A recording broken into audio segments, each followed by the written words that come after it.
Oh, so hold the phone here. Board 1 just sacked a bishop. The enemy team, Oklahoma, bishop takes f5. And So what's this all about? you're on Kozelov's game? Yeah. Okay. So pawn takes f5 here. The knight takes d5, hits the queen, and also threatens f7. The queen goes back to d8 to guard everything. And the opponent has nothing? I don't see. Why did he do this? And Roman plays quickly here. Also doubtful about the chances. Queen h5, there's g6. Maybe castle quick, rook e1, e6? Is that the idea? I'm not seeing it. Queen b3 to hit the king when it castles? This doesn't look like it's worth it. Looks like he didn't really know the opening move like I did and just took a chance. Yeah, this bishop takes f5 looks losing. Interesting. We'll definitely have to keep an eye on this game. What about, let's move to board number 2 now. Ken Jones' board. This game, this was a Sicilian. Let's see what version. Okay. This was a Sveshnikov's. Knight b8 was interesting. Okay. Okay, that makes sense. So black's doing all right. White's got a clear target they want to be hitting on f5, but I mean, black can protect f5 pretty easily. We'll see if he wants to get aggressive and he tries to go for g5 plans. Maybe g5, f4, and put the bishop on f5. That could be a winning idea. But it's also so easy just to turtle up and get a draw in this position too, and just, just play g6, queen somewhere, rook from a to e8, and just do nothing.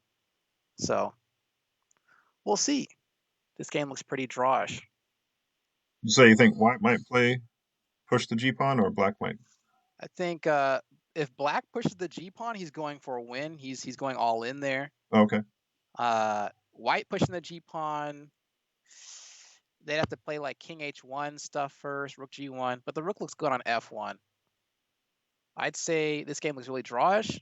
The game is in black's hands right now. White can't really do anything to fight. They're just waiting to see what will black choose to do. Looks like he's trying to play b5 though. He's got a lot of pressure on that c3 knight. The bishop's looking at that knight by x-ray, and so is that rook. So if he can land a b5 in here, that looks pretty suspicious. How could white handle this? Maybe a4? That doesn't really prevent it. Because a4, b5, a takes, and then a takes.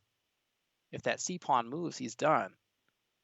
So that's the danger on this board, is black's threatening now b5. How does white stop this? They've got to move their queen out the way. But even still, that x-ray exists. For example, let's say they go like queen d2, which is actually what he played. Wow, Oh so he's wow. in trouble Yeah. now. So if he plays b5 and pawn takes, then there might be some sneaky x-ray here with rook takes knight. There is a check, knight f3, but that queen covers it. So what could it be? There's something is there. I'm not seeing it. Oh, he goes for b5, so he sees it and I don't. But there's some kind of tactics with the knight on c3. Okay, so he just takes it back. But yeah, now white is much worse. Black's got queen a5 coming. This hits a2 and the knight on c3. The knight on c3 is in big trouble. But where does it even go? It goes to e2? That blocks the rook? That's an ugly square. Yeah, this is bad. This is, well, good for us, but bad for white. So really looking good on board 2 here. What about board 3?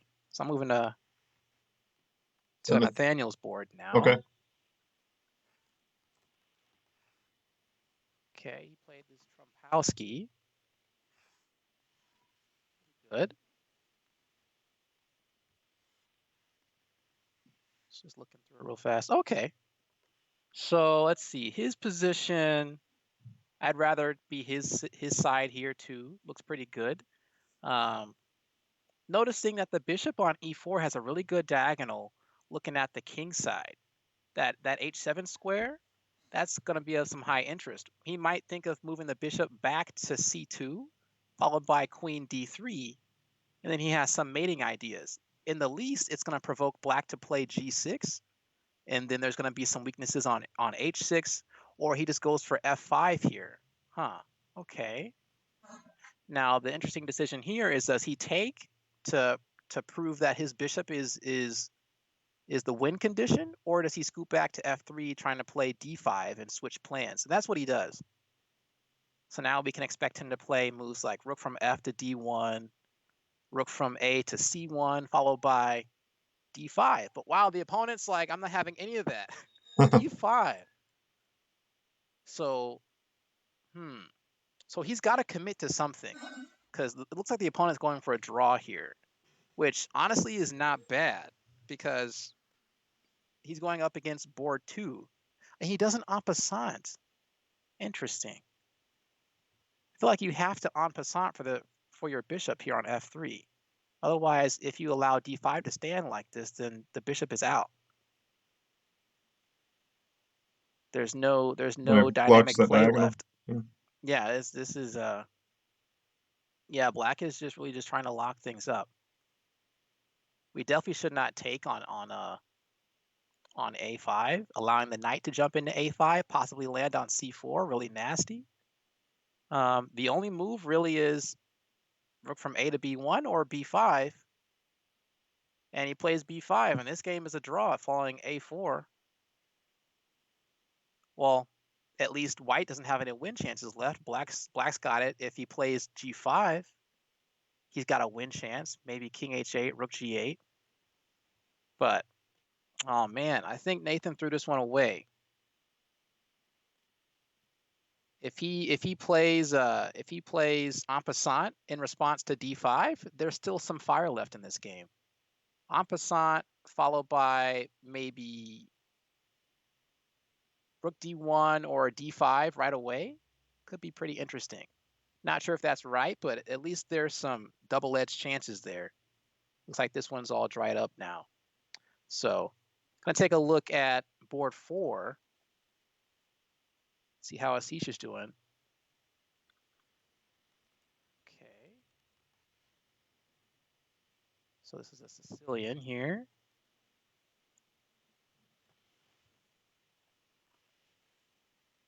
Interesting. So Asish has gone all in, going for the win here. That's very honorable. I like that. Is there any danger though? Can the opponent fight back? I'd say if the opponent gets in e5 at the right time, this could be very suspicious for him. Now, he wants to keep the center closed and open up some h-file attacks, maybe somehow get the queen over there with the rook. Right now, he's trying to close the position everywhere else so he can have time to hit the king. But a well-timed e5 from black is going to hurt very bad. So I'm not too hopeful about this for Asish. But maybe, we'll see how he can handle this. This doesn't look good. He's done really well for us this season. Yeah, Asish has been playing out of his mind. He's been Yeah, playing like 2 points and higher every week, hasn't he? yeah. Well, last week I think it was he beat board 1. Him and Nathaniel went 4-0, I think. Yeah, it was It's either absolutely last week or the week nuts. before. Yeah, week before I Our think. Yeah. our board 3 and 4 are carrying us every match, Have you which played is these guys in excellent. tournaments and stuff? Do you know everybody? Uh, Only person I know is Asish. Is The other ones I don't. is he a high school player? I Yeah, think Ben said he thought he was a Scholastic player. Yeah. yeah, he's still scholastic. Well, So his opponent does not care for e5. He did pawn takes on e4. He wants to put his knight on f5 here, possibly eyeing the e3 square for the knight. And that could be very dangerous because now the bishop can't really take in response because there's x-rays everywhere. The bishop on g7 is looking at the rook on a1. So new danger here for Asish. How will he handle knight f5 followed by knight e3? But the opponent now, the opponent completely misses this. I feel like he had to play knight f5 there. Knight f5 followed by d5 to kick the knight back out and then put the knight into e3. Was that it? Or maybe it was knight f5 followed by bishop takes knight. Either way, he did that in the wrong order. Okay, so let's see. Bishop's got to run. Bishop back to g2. Then it's the last chance to play knight f5.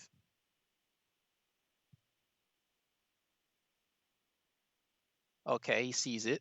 We've got to move the rook off that x-ray. Rook b1, rook a2. Rook a2 looks nice to guard the c2 pawn, so the queen's not stuck babysitting that, and she can go out and attack. So rook a2 here for Asish looks like the right move. Just trying to survive. His attack kind of, kingside attack went away here. Black was able to open the center. So now we're just waiting to see, will he find rook a2?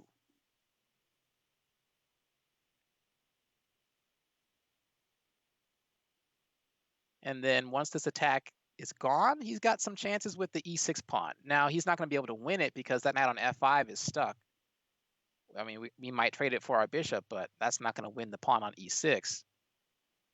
And it's hard to maneuver our pieces around, too. If we can somehow sneak our dark square bishop onto e5, that's doing pretty well. But the bishop's got to stay on that c1, h6 diagonal to guard the e3 square that the knight's trying to sit on. So the win chances for Asish are gone here too. I mean, he's got a lot of time. The goal here is not to trade pieces and make it complicated and see how his opponent finds a plan. Maybe he can sneak one out in this game. Pretty tough.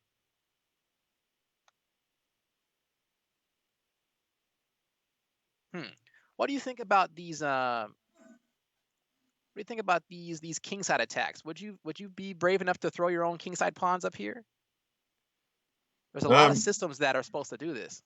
Usually, if I'll play the English, so I'll play like g3 and then fianchetto. But usually, if my pawns get too far from the king, it's because something went wrong. So, but So some of I'll these systems watch. are actually supposed to, yeah. Yeah, well, I'll watch Interesting. Simon Williams games and things like that. He's always pushing Harry the H pawn and Yeah, throw the H pawn so up there, see yeah. what you can do. So Asish finds rook a2. Setting up the fortress here. His opponent's going to need a really good plan to break through. It's not easy. I mean, black's better, but 4 minutes and pressure, you're representing the state. It's hard to find the championship moves right here. So Asish may get a draw out of this one. Okay, he's doubling up on the f4 pawn.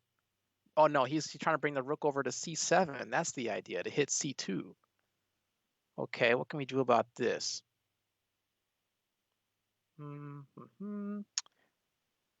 This is tough. This is really tough.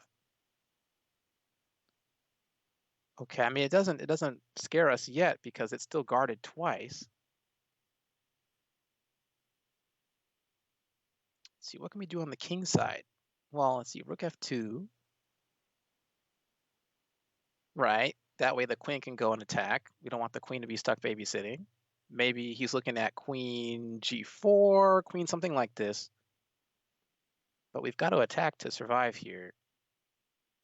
Wondering what the opponent will play now.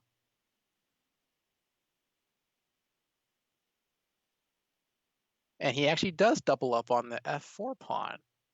So I thought this was bad because the f4 pawn is being guarded by a bishop and his rooks are too big. So what can he really do on that square?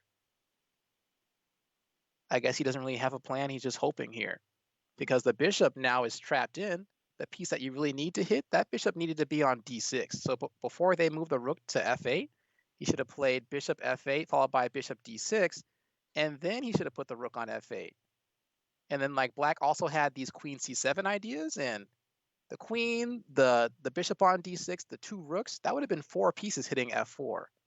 And that looked like a winning plan right there. But what he's done, that's not going to get it. That's not going to get it through. Asish can still hold like this. So this is bad positional play. And actually, Asish has a pretty insulting move here. If he would have played h6, that locks the bishop out for a very long time because it puts the bishop here on h8. And then let's say the opponent now finds the plan and puts his rook on e8 or something. Now the bishop can come to f8 and go back to where it's supposed to be. But if Asish would have played h6 there, then that puts the bishop on h8, and that bishop's not getting out of that diagonal for a very long time. Because black doesn't want to play e5. Because our bishop is looking at d5, and that gives white some counterplay. So, okay. The knight has jumped into e3. Now let's see. Do we have to take? Or can we... This is tough again, too. Looks like we have to take. Okay, no, he's found bishop a3. Holding still. Excellent job to Asish here. Let's see. Rook e8, rook c8. I'd say rook e8. So what he wants to do is just kind of hold his ground and let his opponent come up with something. Yeah, just make your opponent earn it here. I'm pretty sure Ashish knows that he's lost, but in these positions, you never resign because your opponent still has to know how to actually win the game, especially if they're low on time like this. Anything could happen when you're in time pressure. And his opponent is scrambling. He's switching tactical targets over and over again. Now he's back trying to do something on the C file. So his opponent has absolutely no idea what to do here. So let's go Ashish, just hold it. Maybe he can survive this. Like he's got a target now on a5. So possibly move the bishop to c1 and d2. We can make something happen here. But yeah, here we go. The pieces are waking up. This is counterplay in the beginning stages. It's panic time for the opponent right now. Because these losses feel the worst when you know you had it, but you just couldn't find the plan to bring it home. Yeah. Man. Okay, bishop f8 looks good from the opponent. We got to keep the bishop, though, because the bishop needs to get rid of this knight on e3. If we trade the bishops now, this game is definitely in the bag for the black pieces here. So bishop c1 is forced. The bishop on f8 is kind of doing us a favor as it's blocking the rook from coming back to f8. But then again, this was, yeah, not playing h6 hurts us because now that bishop's going to sit on d6 and hit f4 again. And we won't be able to defend that. So, I mean, the only move we have really, bishop c1. Our opponent will play, well, they can't play bishop d6 right now since our light square bishop is hitting e6. But, I mean, give them enough time and they'll find a way to make it happen. So, yeah, he finds bishop c1. And what's our opponent doing? Bishop b4. He didn't see the bishop d6 idea. Where is he going?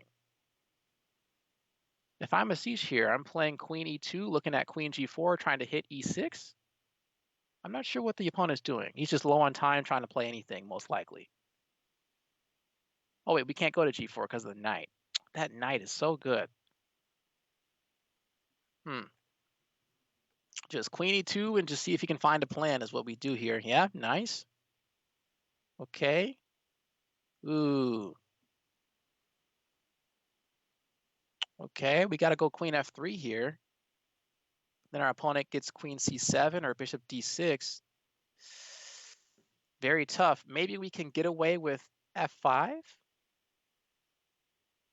f5, pawn takes will close the file. That'll give us some time to survive. I mean, it's not winning. It's still losing, but we can survive a lot easier if that file is closed rather than if we allow them to take on f4. Ugh. What can we do? Let's see. I'm thinking about moves like c3 because that pawn on d4 is overworked, but the bishop will take it, so that doesn't work. I was hoping that c3 would cause him to do pawn takes pawn, and then we could win the knight on e3, but those tactics won't work here. This is tough.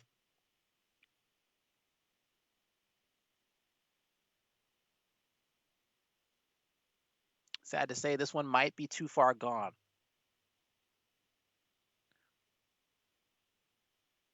Let's take a look at board 1 again. The opponent has 18 seconds. Uh-oh. So let's see. Did he go for these queenside ideas? He did. He ended up pushing b5, like we said. Oh no, that was board 2. Okay. Okay, so report here. King is wide open. How do you feel about this, Adam? Would you rather be white or black?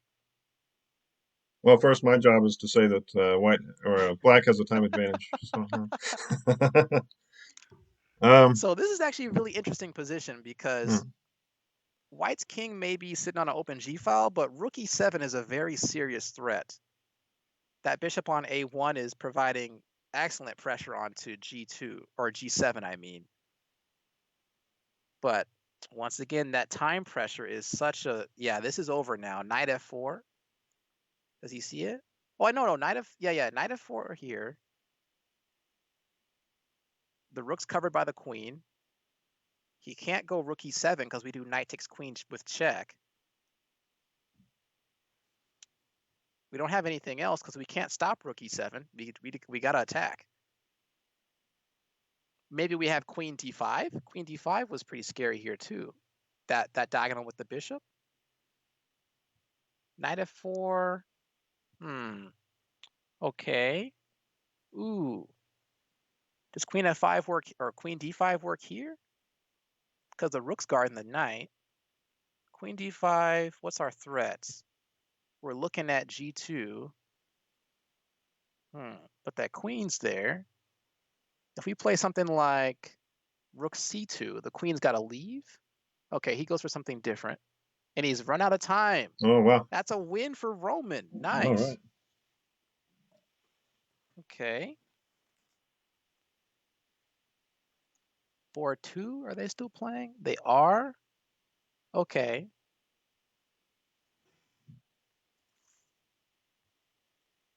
So, battle report here.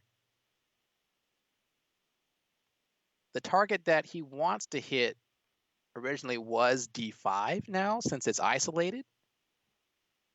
But the opponent is just turtle shelling here, and it's going to be very hard for us to get to hit that pawn. But now he's going for a win with knight e6. He should have just stayed back and done nothing.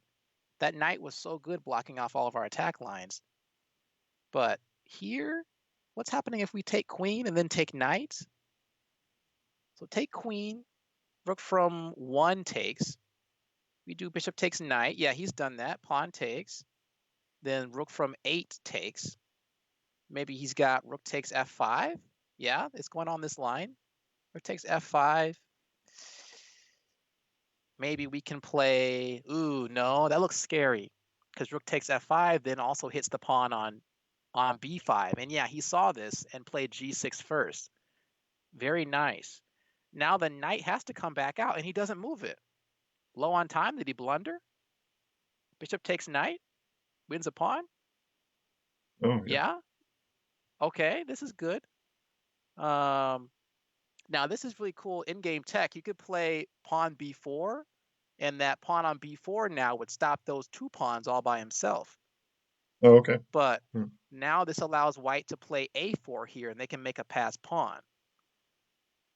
But at the same time, if we would have played b4, maybe he plays rook from f2 to d2, threatening our pawn on d6. Scary position here. Not easy. So let's see, how does black handle this? Check, yeah. Okay, rook from e6 says check.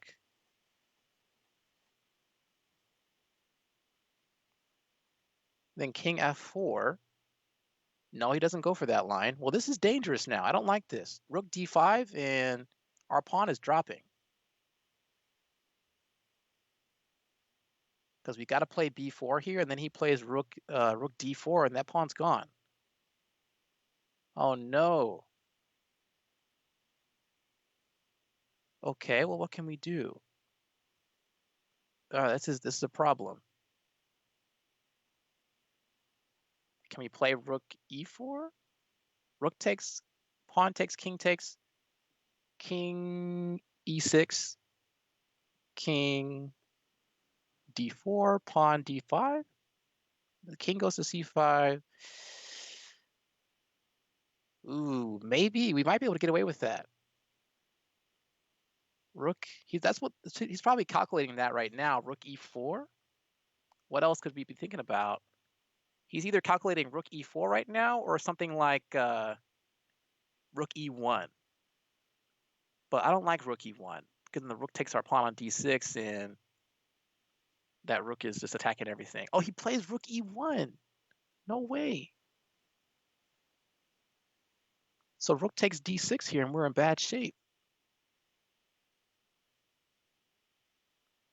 Or maybe even rook takes b4 and there's a passed a pawn. Very scary here on board 2. I'm hearing a lot of moves go off on board 3 though. Let's take a look at board 3. Okay. They're both under 30 seconds. This is a draw. Yeah, we predicted this 40 moves ago. Oh yeah, this is the one where you said it would be a Yeah, this draw is a after dead the pawn draw. move. No open files, nothing. After a4.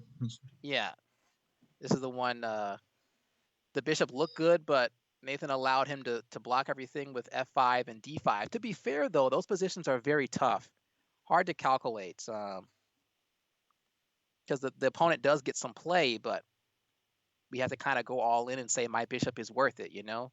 But I'm sure he'll analyze it after the game. There's probably some kind of sneaky way to create pressure. And they're just making moves. I don't know, what are they doing?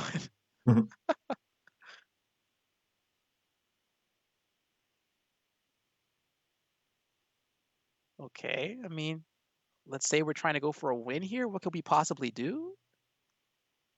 The knight's the only guy that can play here. Somehow if we win, we've got to bring the bishop in, but there's no... This is a dead draw.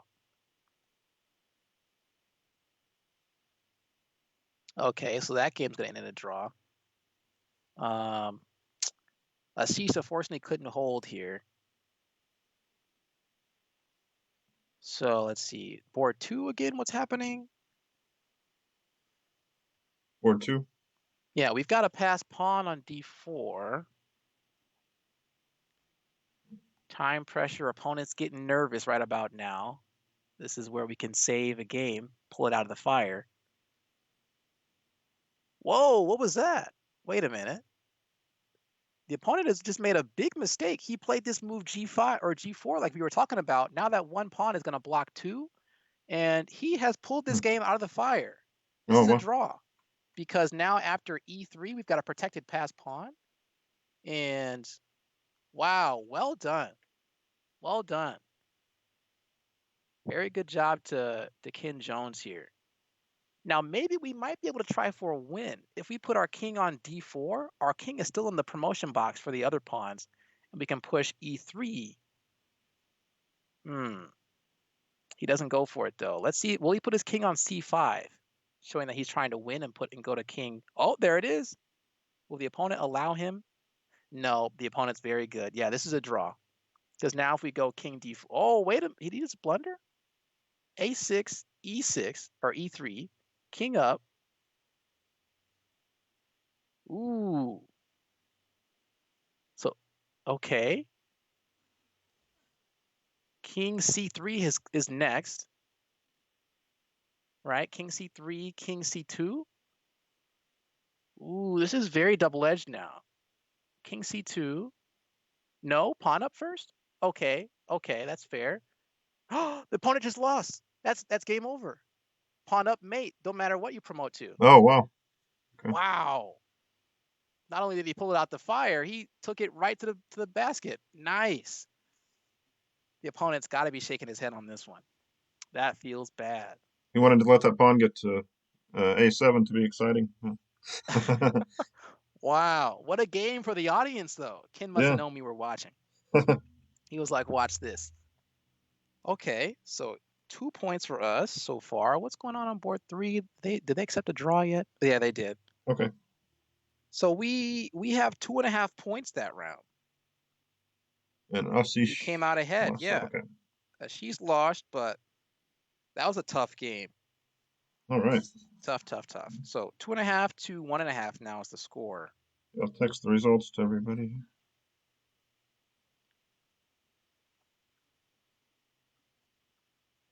So well done by our team this round. The Asish had to go up against their board 1, so blame there. That's a tough match.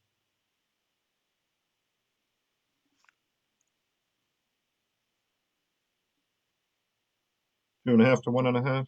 Let's see. 2.5 to 1.5. We're up a point here. Man. Okay, so we start in rounds 2. Round 2, yeah. Yet? Looks like some of the guys are going out. I don't know if Roman is playing yet. Yeah, it looks like Roman is playing. Yep. They're all started. Okay. Let me pull up. Just tell me when to start commentating, then I'll start I'll pull up these Nathaniel's guys. game. Yeah, and when you guys are playing, you're entitled to a 10-minute break if you want one. Between I don't rounds. think any of us knew that. we Really? just play. Yeah, Yeah. this is nonstop. All right. So yeah, whatever board you want to talk about. I've got all 4 up Okay, now. so let's start with board 1 again and just work our way down. Okay. So board 1, let's see, what opening was this? E4, E5, okay. Latvian gambits. Wow. They play F5 on move 2. Now this is supposed to be very dubious. Knight takes E5. I can't remember if that's correct or not. I thought pawn to D4 was the theory here. Maybe they're both good. But okay, Queen F6. And we've got this strange position. So the queen now is making our bishop babysit this pawn on G2, which is very annoying because we can't castle. But I mean, we wouldn't want to castle over there anyway with the queen just staring down at our face. We've got annoying threats like bishop H3 once we castle. So yeah, no thanks. So he's probably thinking about how can he castle queenside here. But I mean, at the same time, look at all these weaknesses. There's a weakness on E4. Yeah, and he goes right for it, Queen E2, also allowing us to queenside castle. A great move developing with tactical pressure. How can black handle this? Knight F6 is forced, right? Bishop F5 is something, but that might be kicked. Whoa, and he just ignores it. Interesting. Knight C6. So what do we do here? Can we play knight takes pawn? If they take our D pawn, we have knight takes D6 double check? Is that something? Let's see. So takes pawn, takes our pawn, D6 double check. Where can they go? They have to go to D7 or D8. D7 is knight E5 winning the queen, but our queen's also in trouble. There's some nasty tactics right here. I wonder what he'll decide to do. Now, queen takes is actually very bad because their queen takes, our knight takes, and then D5 will double attack both of our knights, and we're going to lose a piece there. So he's definitely considering right now, does knight takes E4 win the game? And he's probably going to be thinking about this for at least another 2 minutes or so. Those look like some complicated tactics. Because if he cowers down and plays bishop E3, then why did he get aggressive with queen E2? So the opponent with knight C6 is kind of like waving the what's it called? Like when you have a bull, you wave the red flag in front of the bull like this. Oh, like in a Hemingway book? I can't remember what Yeah, those guys he's are called. like, Yeah. and this is kind of like one of my Matadors. favorite things Yeah. to do. I think he's Just a ignore a matador. threat and be like, are you going to do it or not, you know? So bishop E3 is the coward's way out. Bishop E3 is looking for a draw. Yeah, this is a fighting move. I like this. Knight B5, okay. Knight B5 hitting C7. What can the opponent do? You know, as the opponent here, this X-ray looks very dangerous. I'm actually considering King D8.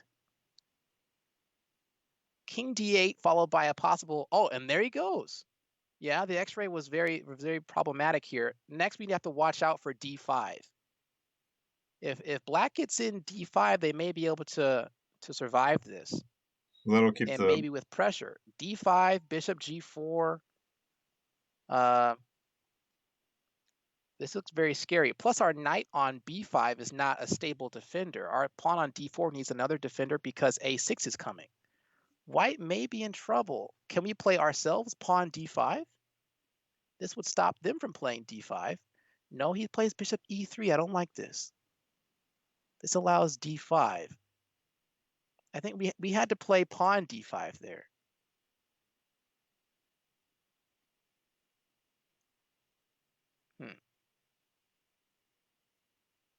So will the opponent play D5 here? A6. Well, now we can put our knight back on C3 and stop D5.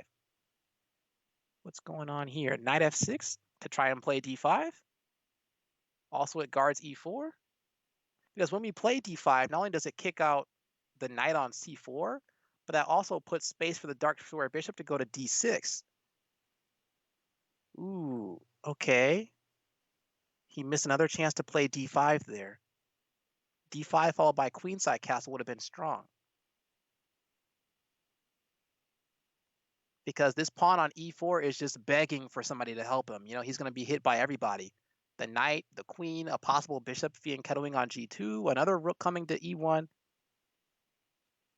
But if black gets in D5, let's see, will he play D5?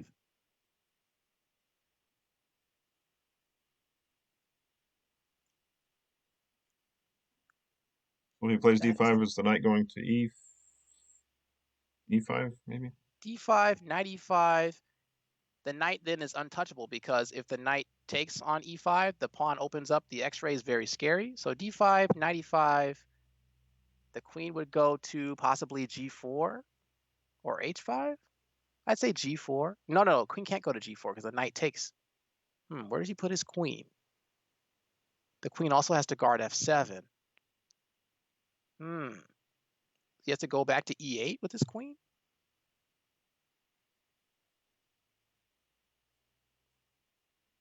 Very interesting. You know, also, there's a very cool move here. Our opponent, if they don't play D5, we may have the move knight E5 anyway. Because of if pawn takes, we have an X-ray looking at the king. Oh, It okay. may not work right away because the knight on F6 can go to D7, but interesting ideas are popping up. Okay, so he looked at all this. Bishop goes back to H5 most likely. F5, okay. There's something in here. Does knight E5 work? Knight E5, knight takes, pawn takes. Is a lot of pressure. Knight E5, pawn takes, knight D7. No. So let's see. The winning chance in this game, let's see, what could it be? He wants to open the center somehow because black played king D8. But the problem is we need somebody to hit this D6 pawn to open the center. The best we can do right now is just pawn D5, which won't get the job done. So we need the C pawn on C5 right here. Okay, he sees D5, getting that space. Knight goes, Knight goes D7? Or E7, I mean. Okay. Okay, this is looking good again for white. But how can we get some pieces in here? We don't really have any tactical targets.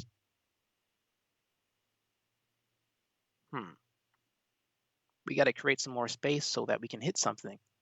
So how can we gain space? How can we maneuver our pieces?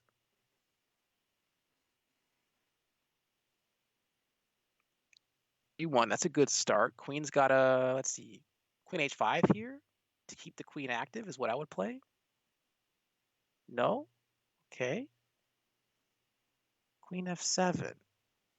Okay, Queen F7 hitting the pawn, but it's more of an empty threat here. We've got Bishop G5. Bishop G5, they have H6.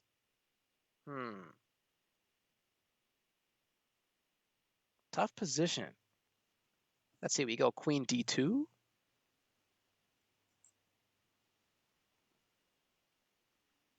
I don't know.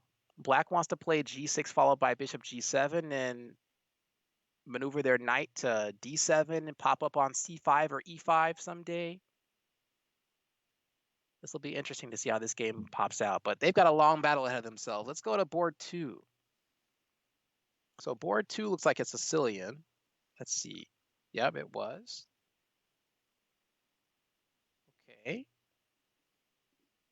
Okay, what could the plan be here?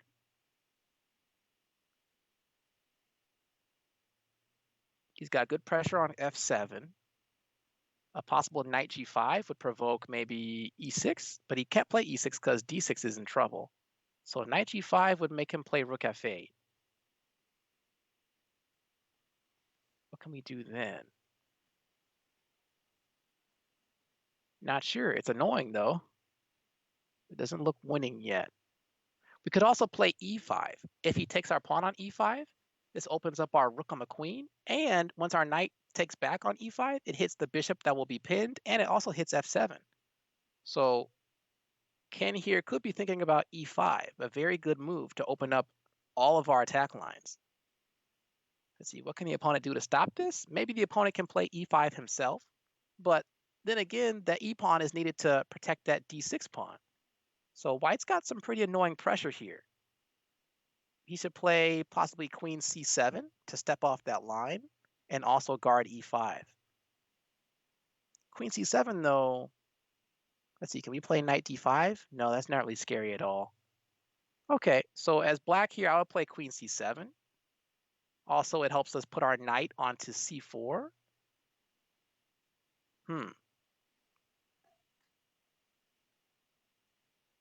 If he plays queen c7, what can we do? Can we play bishop f4? Or do we just play e5 anyway? Queen c7, e5, pawn takes, knight takes. Looks very good. So the opponent's trying to figure out what is he going to do about e5 here. E5 is big problems if he allows this. What, you wouldn't want to play knight d4 if the queen goes to c7? So queen c7, if we play knight to d5 here, or do you Or mean knight d5. d4? I'm sorry. Yeah. So d5, then knight takes. And then the bishop on g7 is now putting heavy pressure on the queen side. Our pawns are in trouble with the but here, queen b6. So we can just play e5 now. It'll be interesting to see if Ken goes for this. Black is just saying, okay, are you going to try to win? If not, then I'm creating so much pressure on your pawns. X-rays everywhere. Knight's coming to c4 someday. Pretty much just like the opponent did on board 1, he's making them play for the win because the coward's way out is going to give us a guaranteed loss. So we've got to make a fighting move here. Something like rook b1 won't get the job done. So e5, is there another fighting move? Bishop e3, we can't leave because the bishop's tied to b2. Knight d5 loses the initiative. They just take our knight, and then they can start attacking us. What do we do here? I think it's got to be e5. He's probably considering e5. That's the only move, really.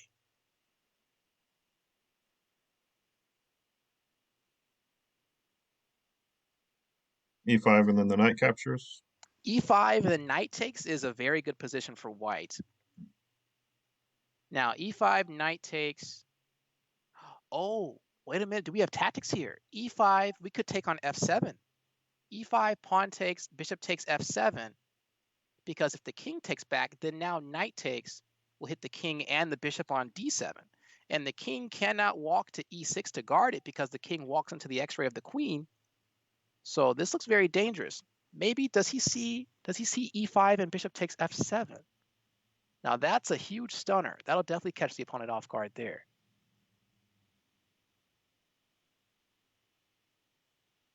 But there's a knight g5 check in there too. Now a knight takes e5 looks best. I like that. I like e5 and bishop takes f7. Because if we play e5, what can the opponent do? I guess they can go knight h5. I feel like you had to play pawn e5 there.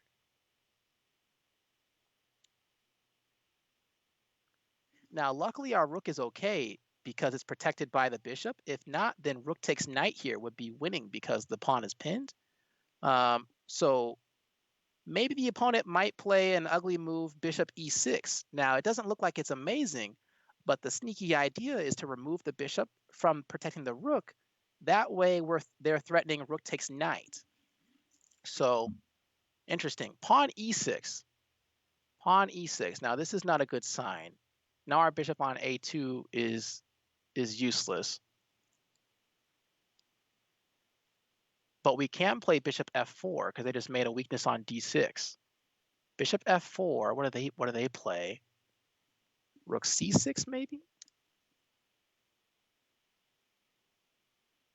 Interesting game. They've got a long fight ahead of them too. Let's look at board 3.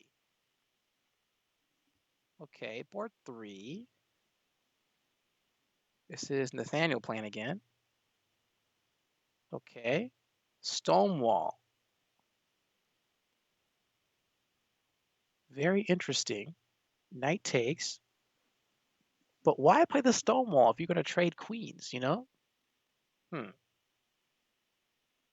You play moves like h5 if you want to play h4 and checkmate somebody, but I guess his hand was forced here. I mean, what can you do? But, okay, so we get to an endgame. Castle's queenside looks very suspicious. But, okay, let's keep going.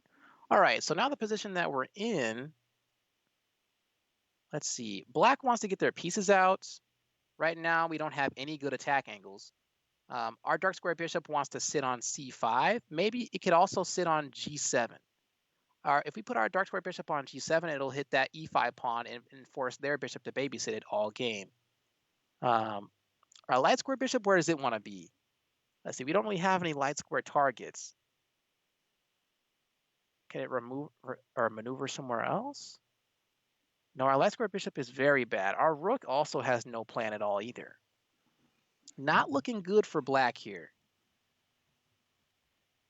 But at the same time, how does white actually win this game? Because they can't do much on the other hand either. So,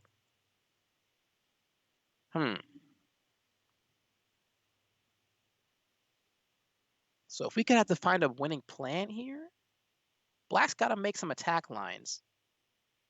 Maybe pawn c6, g5. Okay. g5, what is he trying to do? Maybe he wants to play f4. That looks good. f4, he wants to swing his rook over to the g file, get some attacks going. f4 and h4? No, then the opponent has g4. Ooh, okay. Will he play h4 here? No. Nathan's got this draw type structure again, right? The fire's all gone. There's nothing to do. But at the same time here, isn't this, he's playing against, is he playing against their board 1 in this game? That might be his goal here. Yeah, Tom Bronlick. Yeah, so he pulls a draw out of this. I mean, that's a valid strategy. So, and plus, honestly, it's hard to push for a win in this position. Before any of this, you'd have to say at least white was slightly better. But I'll say I agree with this. This is a good strategy by black. Especially, will he play now h4?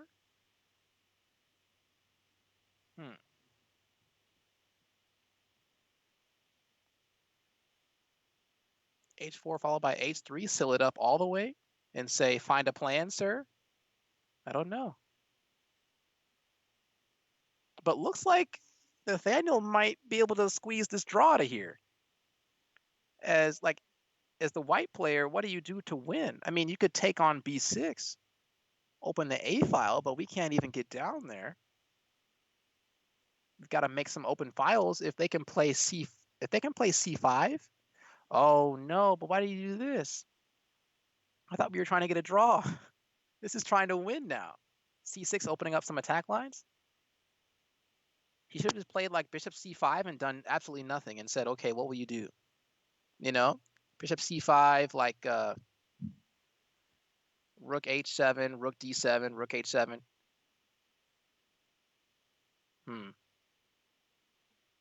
C6 though. Okay. Is he trying? Maybe he's trying to do this now. This would be pretty funny. If the opponent lets him play c5, this game is completely locked out. That's a draw. And that might be what he's trying to do. Now, if he would have played c5 right away, his opponent would have had to en passant to try to win the game. But c6, maybe his opponent's thinking, well, if I take, that gets his bishop out, and I don't want to do that. And then he might sneak and play c5 next turn and be like, surprise, draw. I don't actually want to win. So, you know what? I'm actually really proud of Nathaniel here. This is pretty sneaky play. Because if pawn takes pawn, bishop's out. Their bishop on e2 is not looking good at all. So we're going to have a bishop on c6, a bishop on c5, and black looks better there. So wow, well done here by Nathaniel. Interesting. Yeah, and the opponent's in the tank here, doesn't know what to do. Just offer a draw. Well, I mean, you can't offer a draw. You got to win if you're on board 1. Let's see, what can he do? Can he take on a6? Pawn takes something like bishop d4. Yeah, he goes for this. But, so pawn takes pawn. Now will he do b5 takes c6? That's how you fight for the win here. If you allow him to play c5 as black, like if black plays c5, this game's gone. There's no win chance. So black or white has to do pawn takes pawn here. But it's very nerve-wracking because our pieces aren't exactly ready to fight. But that's the only chance for a win. Tough. He's feeling the pressure for sure. So let's look at board 4 for a second. We can come back to 3 because Asish is down on time. Yeah. Oh no, 12 seconds. We've got to take the pawn. Okay. Oh no, yeah, this game's over. See what happened in this game. So Asish lost. Asish is playing Ryan Ambergy, who's 2156. That's their board 2, right? Yeah. Yeah, tough matchup in the beginning.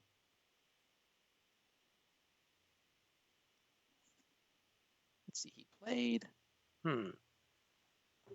So he blundered a pawn in the beginning. And it was just a slow game after that. The pawn made a huge difference. Oh, okay. So that's what happened in that game. Yeah. Tough. Okay, so back to 3. Nathaniel's game. The opponent here is still... Oh, wait a minute. What happened? He played rook b1 and he didn't play c5 automatically? He played bishop d8 like he's still trying to win. c5, just push the pawn. c5, and then what does the opponent do? There's no attack lines. And then we run over there with h4, and then we play h3, and we say draw every turn. You want to draw? You want to draw? But I don't know. What is Nathaniel trying to do? He's slowly giving his opponent some play here. Because now the opponent can do pawn takes pawn, and then possibly maneuver the light square bishop over to a4 someday. I mean, but still, this looks very holdable for black. White's got nothing. It's just, but why even give them even a small percentage? If you know you're not trying to win, why give them a chance, But maybe by some small chance, is Nathaniel trying to win this game? What is he trying to do? Maybe he wants to put his bishop on c7 and hit e5? But how can we bring a second attacker? We've got to get rid of that c4 pawn so we can play rook d5, but that's not recommended because if we take on b5, then all his pieces flow into the game. He's got rook takes possible, he's got pawn takes possible, followed by like bishop c4 stuff. But the opponent has no idea what to do.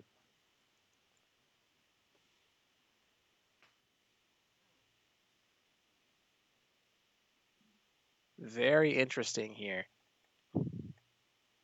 No, I wish we could talk to the players after they finish their rounds, Oh yeah, like give them little mini interviews. like the St. Louis club, have a couch Yeah, and bring I them would love to ask up. Nathaniel here. So you didn't want the draw, C5. Okay, so what did the opponent do here? They did something.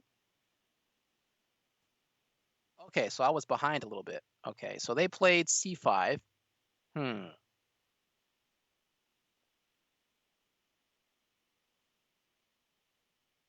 Okay, so now the opponent's got chances. This is very dangerous, and this is what I was afraid of. Now the pieces are flowing in.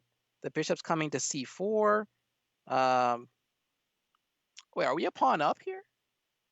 Wow, we are a pawn up. So, hmm. Okay, I didn't notice that at all. So we're a pawn up here, but we can't actually use that because it's double pawns. So, hmm.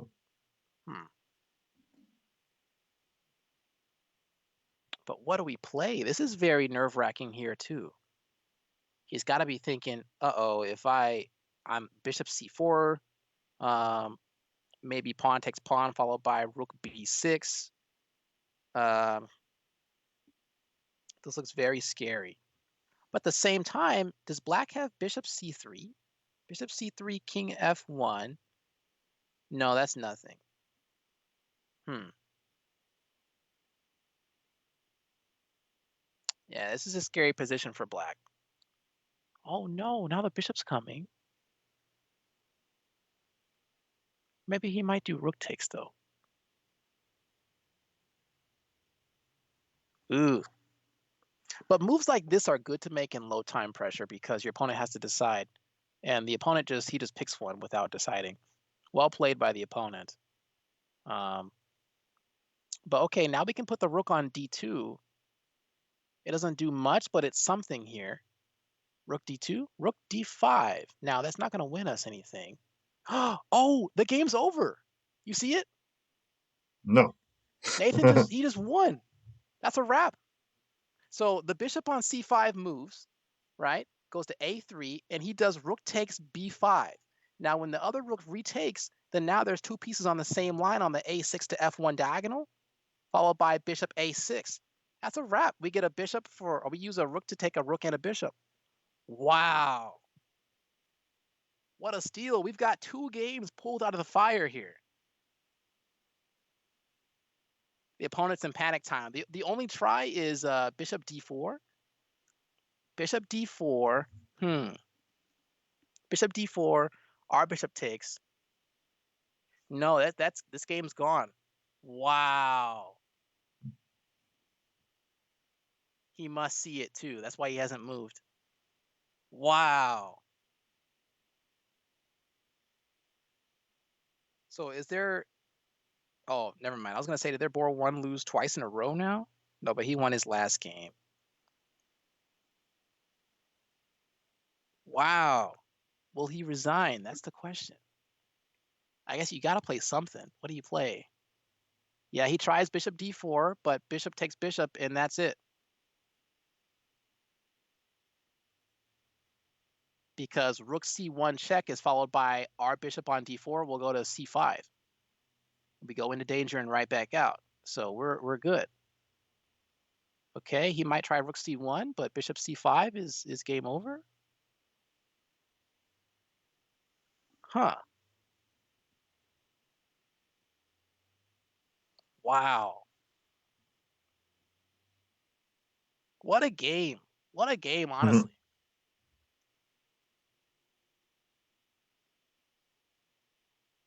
Yeah, our board 3 and board 4 players are just playing absolutely insane. They play so well. Okay, so did he find a saving move here with bishop C4? That actually looks like it might save the day. Oh, it does save the day. I thought the game was over. Because now, let's see, if we go like rook C5, he's got bishop takes E6 with check, and then he takes on D4. If we go anywhere else, like if we go rook D6, then then pawn takes bishop on d4, and we can't take the pawn back because bishop will win e6 and f5. Oh no! I thought the game was in the bag. So, okay, the opponent finds the save here.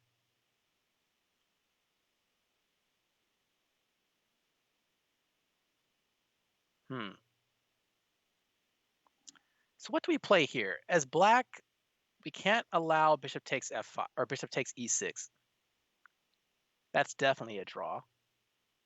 But at least we know we at least have a draw. But oh, that's a nice move by Nathaniel here, going in for the rook for 2 pieces.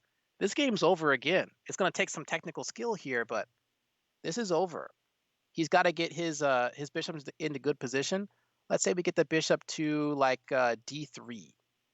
Bishop d3, put the dark square bishop on the a5 to e1 diagonal, and always threaten putting it on e1. Ooh, let's see how good Nathaniel's endgame is here. But why is he locking up the board?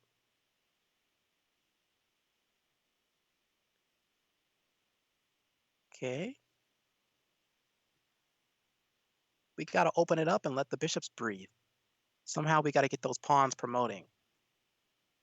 Got a good chance of winning on time, too. Yeah, Maybe. it's all he's got to do is start putting pressure, and the opponent might slip up here. It's hard to see tactics with no time. Yeah. Okay, so he's got to play like e5, f4. We can't win with the bishops by themselves.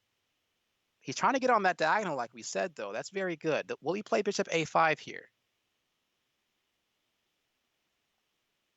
No, not yet. The opponent stops it. They see it. Okay. e5, f4.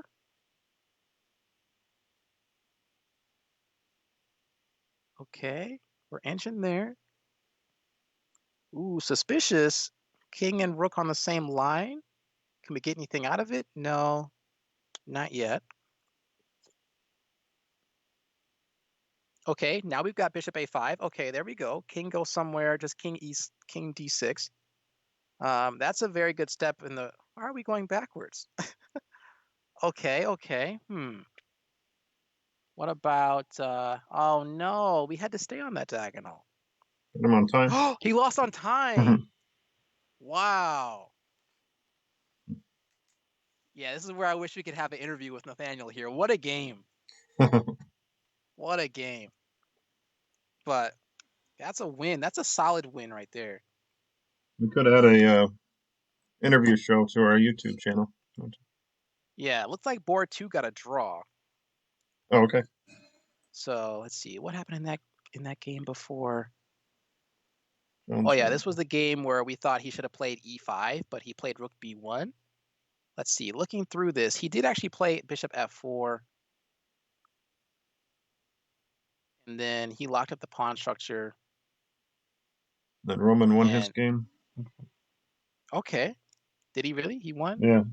Wow. Okay.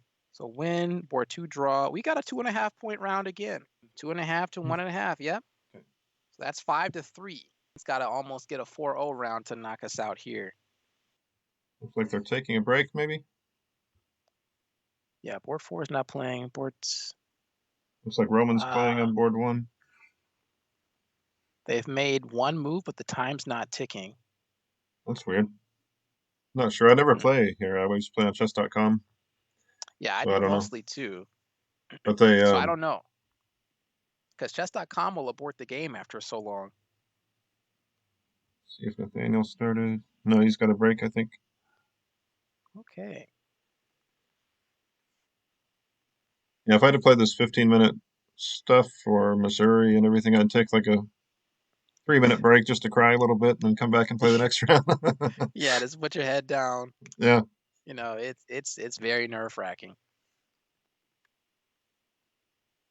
All right, looks like they're taking advantage of the break, I guess. So. Yeah, they must have heard us. Yeah. They're like, wait, we have a break? Oh, board 3 is about to start. When did you When did you start playing chess? A long time ago? Long time ago, 5 years old. Oh, wow. Wasn't good at 5 years old or anything, but I mean, I started learning back then. I didn't actually become good until maybe like sixth grade, seventh grade. That's when I got my rating above 1,000. Oh, okay. And I was like, because to Scholastic players, when you're 1,000, you're a GM. When you hit 4 digits, yeah. They're like, I'm 1,000 GM, or I can stop playing. Time to coach the rest of these scrubs. But yeah, I mean, that was a pretty big moment. But after that, that's Kind when of I got walking. like my first serious coach. Yeah. And then Yeah. he coached me all the way from sixth grade to 12th grade. Oh, okay. So yeah, just keep learning. You'll get there. All the Yeah. greats took a very long time to get to where they are now. I think one key is not to start when you're 34, probably, or 35. Is that when you started? Well, I had played when I was a kid, and then just against my dad and stuff, and then I had Chess Master on on my computer, Mm-hmm. and that was about it. And then I kind of took off until my 30s, so Yeah, took a little break to find myself, and then that's true with anything. Cause like I played tennis in high school, but now I mean, it's you wouldn't even guess that I played. well, yeah. It's like he doesn't even have a forehand anymore. He can't do anything. Serve is always missing. But yeah, I haven't touched that in years either. So You ever do okay, so lessons or give lessons? oh, did I do game lessons? You said You ever give lessons? in tennis or in chess? Chess. Yeah, in chess, I coach a bunch of kids right now. Um, they like it. Are you in St. They Louis? Or- Yeah, in St. Louis, Okay. it's pretty fun. Coaching is one of the highlights of my day.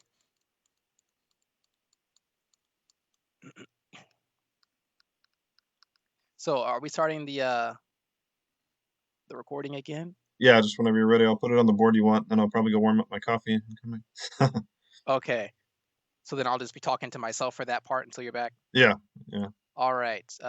So all the boards are started, so you can just start it off and just tell me when it's going.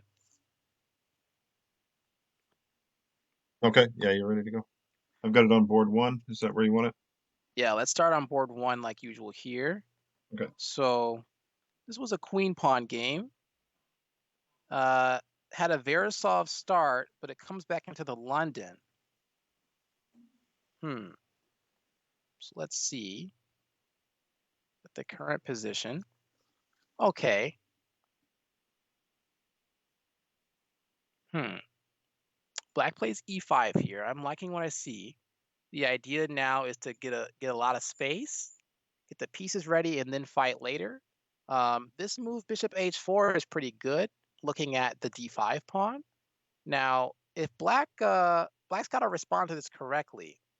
Let's say he plays bishop e6. Bishop e6. Hmm. What else is there now? Maybe white can try to maneuver. Bishop e2, bishop f3. Maybe after bishop e6, queen f3. No, but then there's pawn e4, double attack.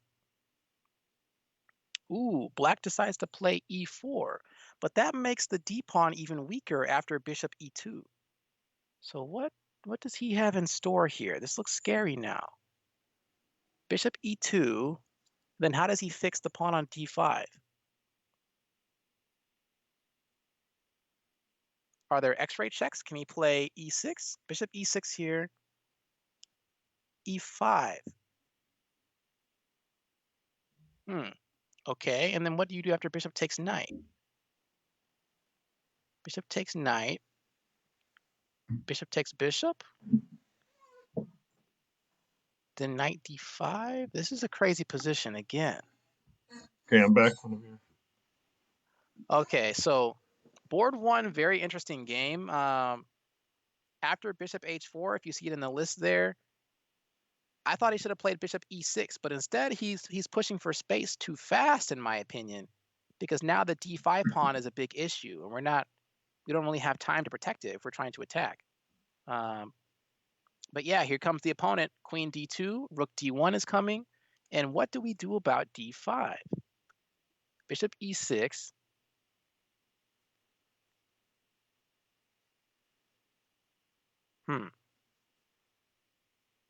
Okay.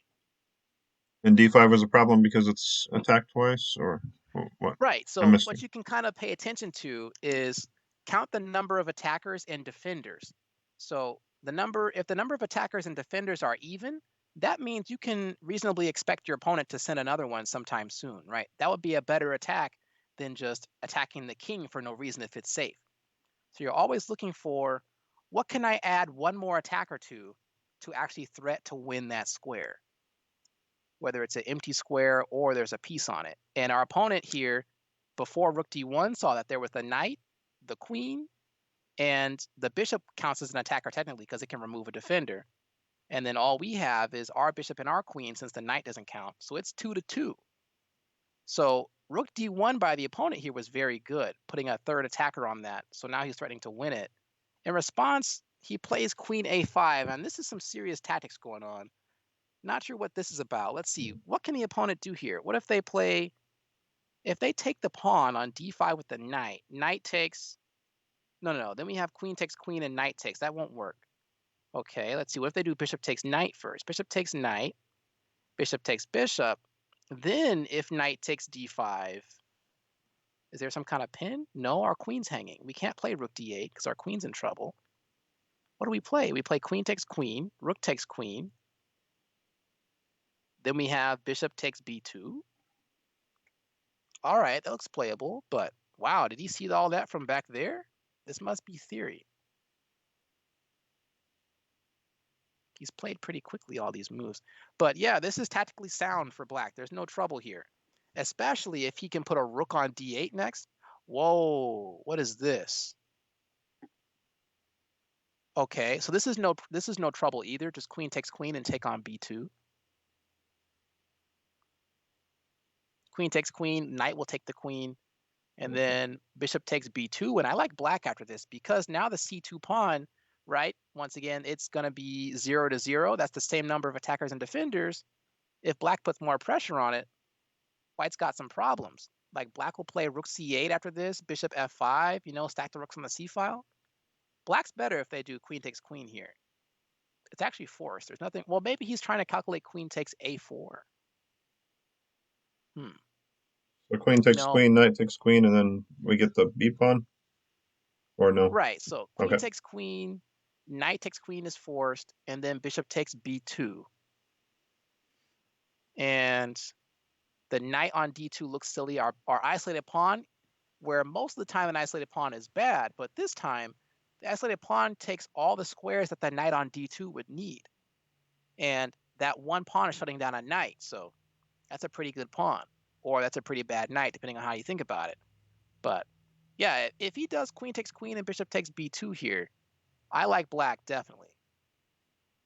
I wonder what he's thinking about then.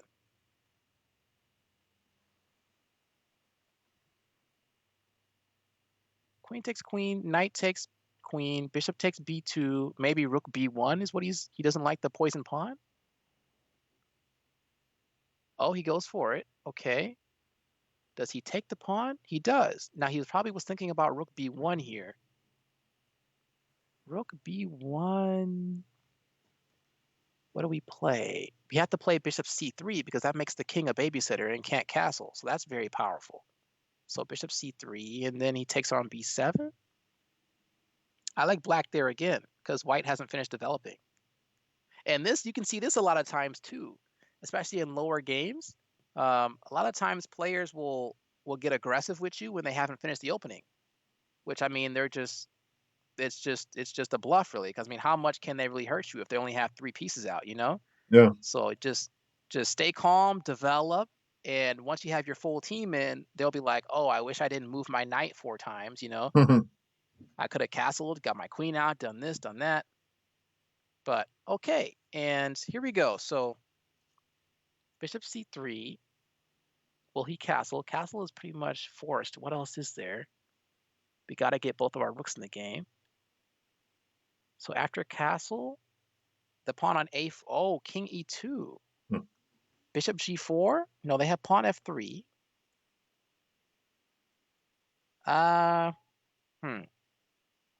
So now black's thinking about a plan here, and this is where we look for targets. The pawn on a4 is 0 to 0 again, so how can we send somebody? Maybe move the knight away from that bishop and put it on c5? But the problem is it's not on an open file. We can't put our rooks on it. Let's see, can we go for the end game? Just cash it in, just play like rook b8 and b5 and go for a pass pawn? Okay, so he does this knight d7. He's looking at c5, but who else can we send to hit on a4? That's the problem. And also our bishop on e6 has to stay on e6 because it has a very important job to guard our pawn on d5. Isolated pawns are both strong and weak. So even though it's doing a great job, you got to protect it. So, they've got a long battle in front of them too. So let's look at board 2 now. Board 2 looks extremely interesting. They're pretty even Black on time, here. Isaiah. Oh, what are we doing here? They're pretty even on time, Isaiah. I was trying to Oh help you yeah. out. But so this will be a question for you here. What do you think about black's chances? Compare their pieces to white's pieces here, and compare their structure to white's structure.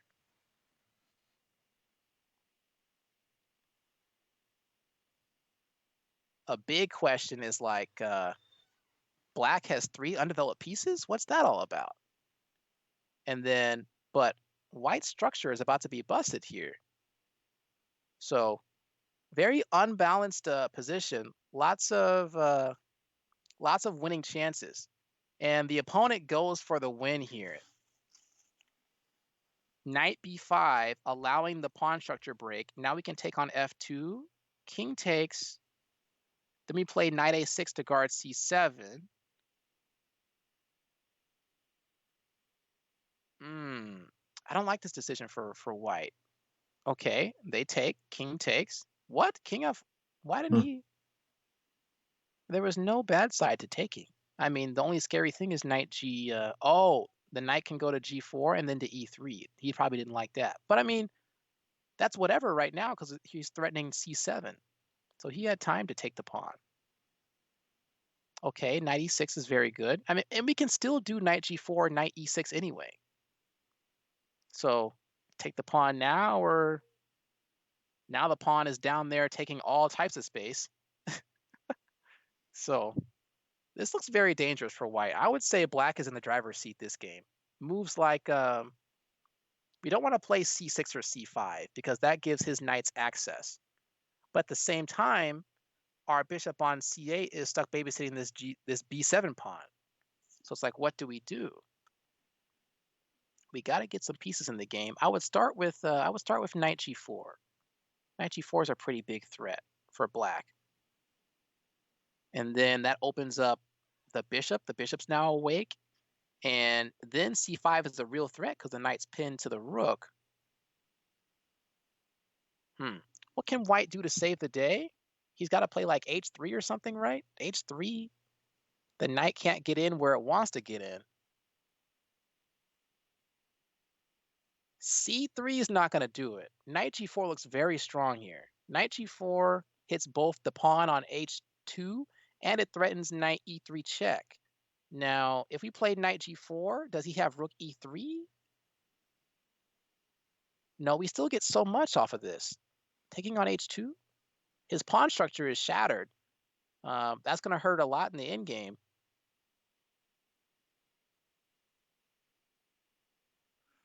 Will Ken Jones here play knight g4? It looks pretty strong.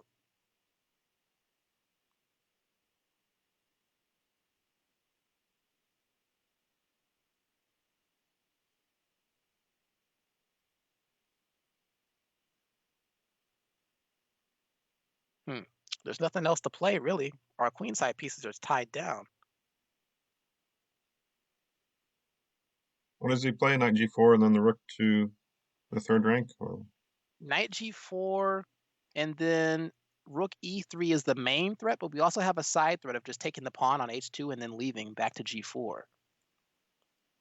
So after knight g4, how does he answer this? Maybe he goes bishop from a3 back to c1, but then we just take our pawn and leave. There's so many holes around his king. If the bishop leaves from a3, our knight might be able to wake up someday and head to c5. Tough game. Looks like white is worse, but it's not easy since our queenside pieces can't play. I don't know. Tough games. Let's look at board 3 here. Okay. We've got ourselves another very double-edged position. Looks like white's definitely better here.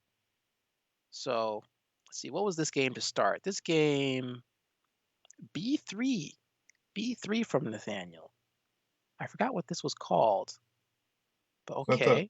Is that the thing that Nakamura plays sometimes? I thought Nakamura does knight f3 first and then b3. I think this opening starts with an S. I can't remember. Anyways, okay, so problems here. Lots of tactical problems here for black. Number one, the knight on c6 is under direct pressure from the queen. So one attacker, one defender, but this knight is actually in danger because the bishop on g2 makes it a 2-1 indirectly.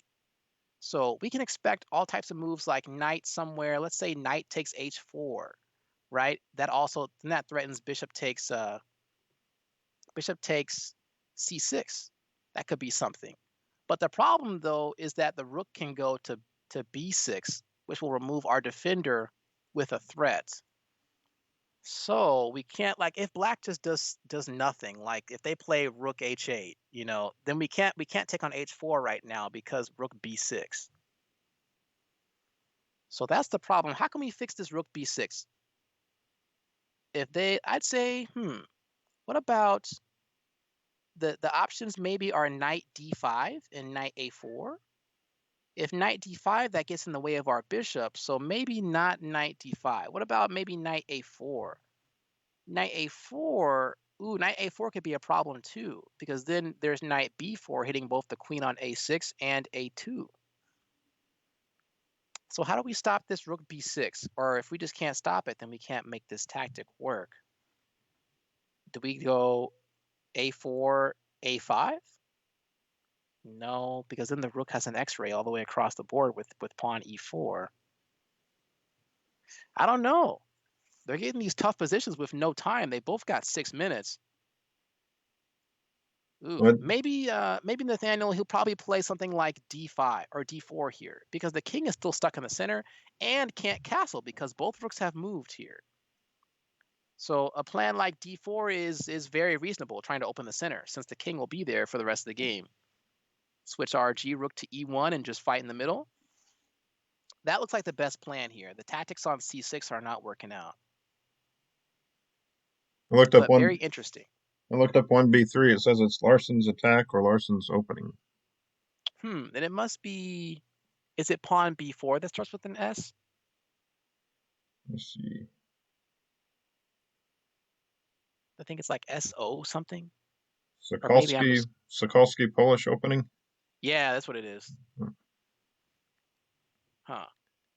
They're both the same to me. I just play in the center, e5, g5, and just see what I can do. I don't think anybody actually studies theory. They just say, okay, put my pawns here and just play chess. But Nathaniel must know theory in this line. He's got a pretty good position. Queen e2. Now, when your piece gets attacked like this, we always instinctively want to run away from danger, but remember, chess is all about activity. Maybe he should consider something like queen a4, staying active, or maybe queen c4. But queen e2 is going back to base, basically. So I would have liked to see maybe queen a4. Queen a4, he's got rook b4. And then it just repeats, queen a6, rook b6. Okay, that's why he didn't choose queen a4. Queen c4, there's also rook b4. Okay, so fair response. I see. That's why he didn't do those two moves, and he played queen e2. Okay, well done by Nathaniel here. So the game's still going. He's played d4. And they've got a long battle in front of them too. Let's look at board 4. Yeah. Whoa, board 4 is already over. So Oh wow. Asish crushed his opponent here. Looks like Wow. they went on Okay. the king hunt early. What opening was this? E4, E5. This was the guy that played the Latvian gambit again. Very dubious. And Asish went with that d4, the pawn d4 line.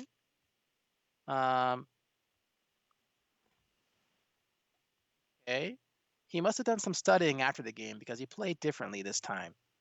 He played a c6 move trying to put the pawn on d5. But the big difference here, Asish played an early d5. And that makes the pawn on e4 a huge target.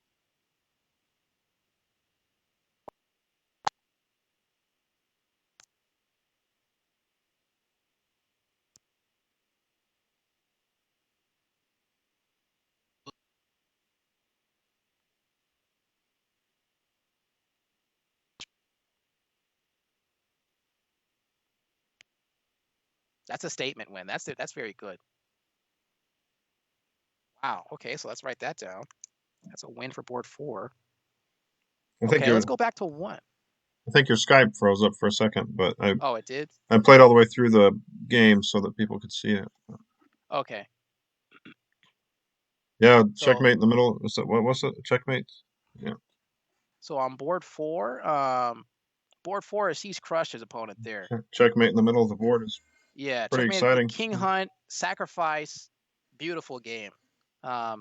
When they play the suspicious stuff, just take control of the sitter, get your pieces out, and put this up to an engine. But this is a very nice game. I really like that he played d5. That was the that's when the roller coaster started going in his favor there, because his opponent has no space. Now his opponent played c5. The move to consider would have been knight c5. Knight c5 will help your pawn. Also, you can get your bishop out to f5 someday. But pawn c5, pawn c5, maybe he's trying to put his knight on e5. But that's beside the point, right? We're trying to save e4. E4 is going to be coming under heavy fire. Once again, 1-1, right? We can expect lots of attackers on the way. So, well played by Asish here. Now, I'm looking at all 3 of the games. Board 1 and 2 still look like they have a lot of fight left to go. Board 3, though, looks really interesting. There's a bishop, or there's a rook now sitting on an x-ray. Pawn on c2 is hanging. The x-ray on the d file is very valid here. That rook is sitting there for free since the pawn can't move. Lots of tactics. What will Nathaniel play here? Okay, so it doesn't necessarily matter if we lose c2 if we can come up with a solid threat. Let's see. Can we play pawn f4? No. What will he do? He might have to play pawn e4. Pawn e4 followed by pawn f4, taking some space, and then play pawn e5. But at least pawn e4 to start.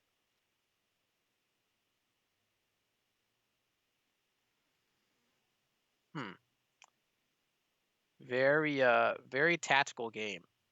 Move the knight somewhere and then win the pawn, or does that make a mess? Which one? Knight on c3? Yeah, and then take the g7 pawn, or does that lead to a mess? So knight, let's say we go knight a4. Oh, so he plays this. Knight a4 hits both rooks. This leads to a big mess. What if he plays rook c6 here? Threatening rook takes c2.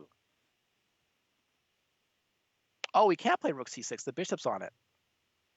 Bishop on g2 is looking there. Knight a4. Okay. Does the opponent have anything here? Knight a4. Silly stuff like queen takes knight. Pawn takes queen. Knight takes a2 check. King d2. No, we're out of the way. We're safe. What if we do knight takes a2 right now? Knight takes a2 right now. The king has to go. Ooh, that's a tough one as well. If the king goes to b1, then they actually have queen takes knight, followed by pawn takes queen, and then knight c3 check, because the bishop is pinned, would win the queen. And then the knight is also attacking the rook, so there's some serious tactics in there. We can expect possibly knight a2 from the opponent this turn. Yeah, there it is. Okay. So king b1, dare I say, loses? It might be very suspicious. He has to go to d2 instead, because if king b1, there's the queen takes knight idea. King d2, that's an ugly move, but I mean, what else do we have? King d2, there's no checks. The bishop on g2 is excellent.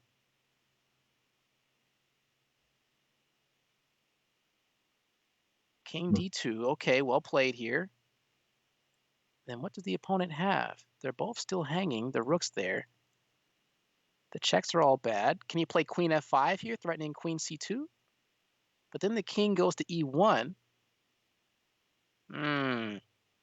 So he just gives up the rook like this. So this is no fear. Just take this. And then take the rook on b6.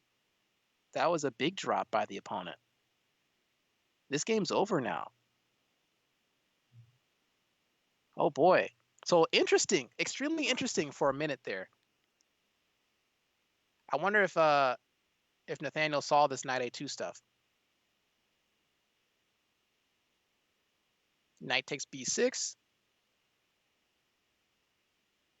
There's no checks, so we're fine. Yeah. Let's see. Can we trap that knight with c3? Then the knight can't get out. Pawn c3 followed by rook a1. Now, we don't really need the material. We're so much up. But, I mean, that knight's pretty annoying down there. I'd rather like it not to be there. So c3. They've got queen f5. No. Pawn c3 is winning a knight. Let's see, will Nathaniel see this? He's low on time, too. Is he panicking? Oh, no. No, he doesn't see it. He goes for rook a1. But now there's knight b4 hitting c2 again. This knight is such a pest here.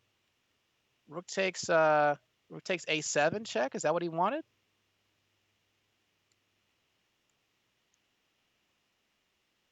Rook takes a7. Knight takes c2. We can't say check. The knight's on b6. I don't know about this one. I mean, white's still winning, but why give him so many chances? Maybe he might do queen f5. Scary game here for white.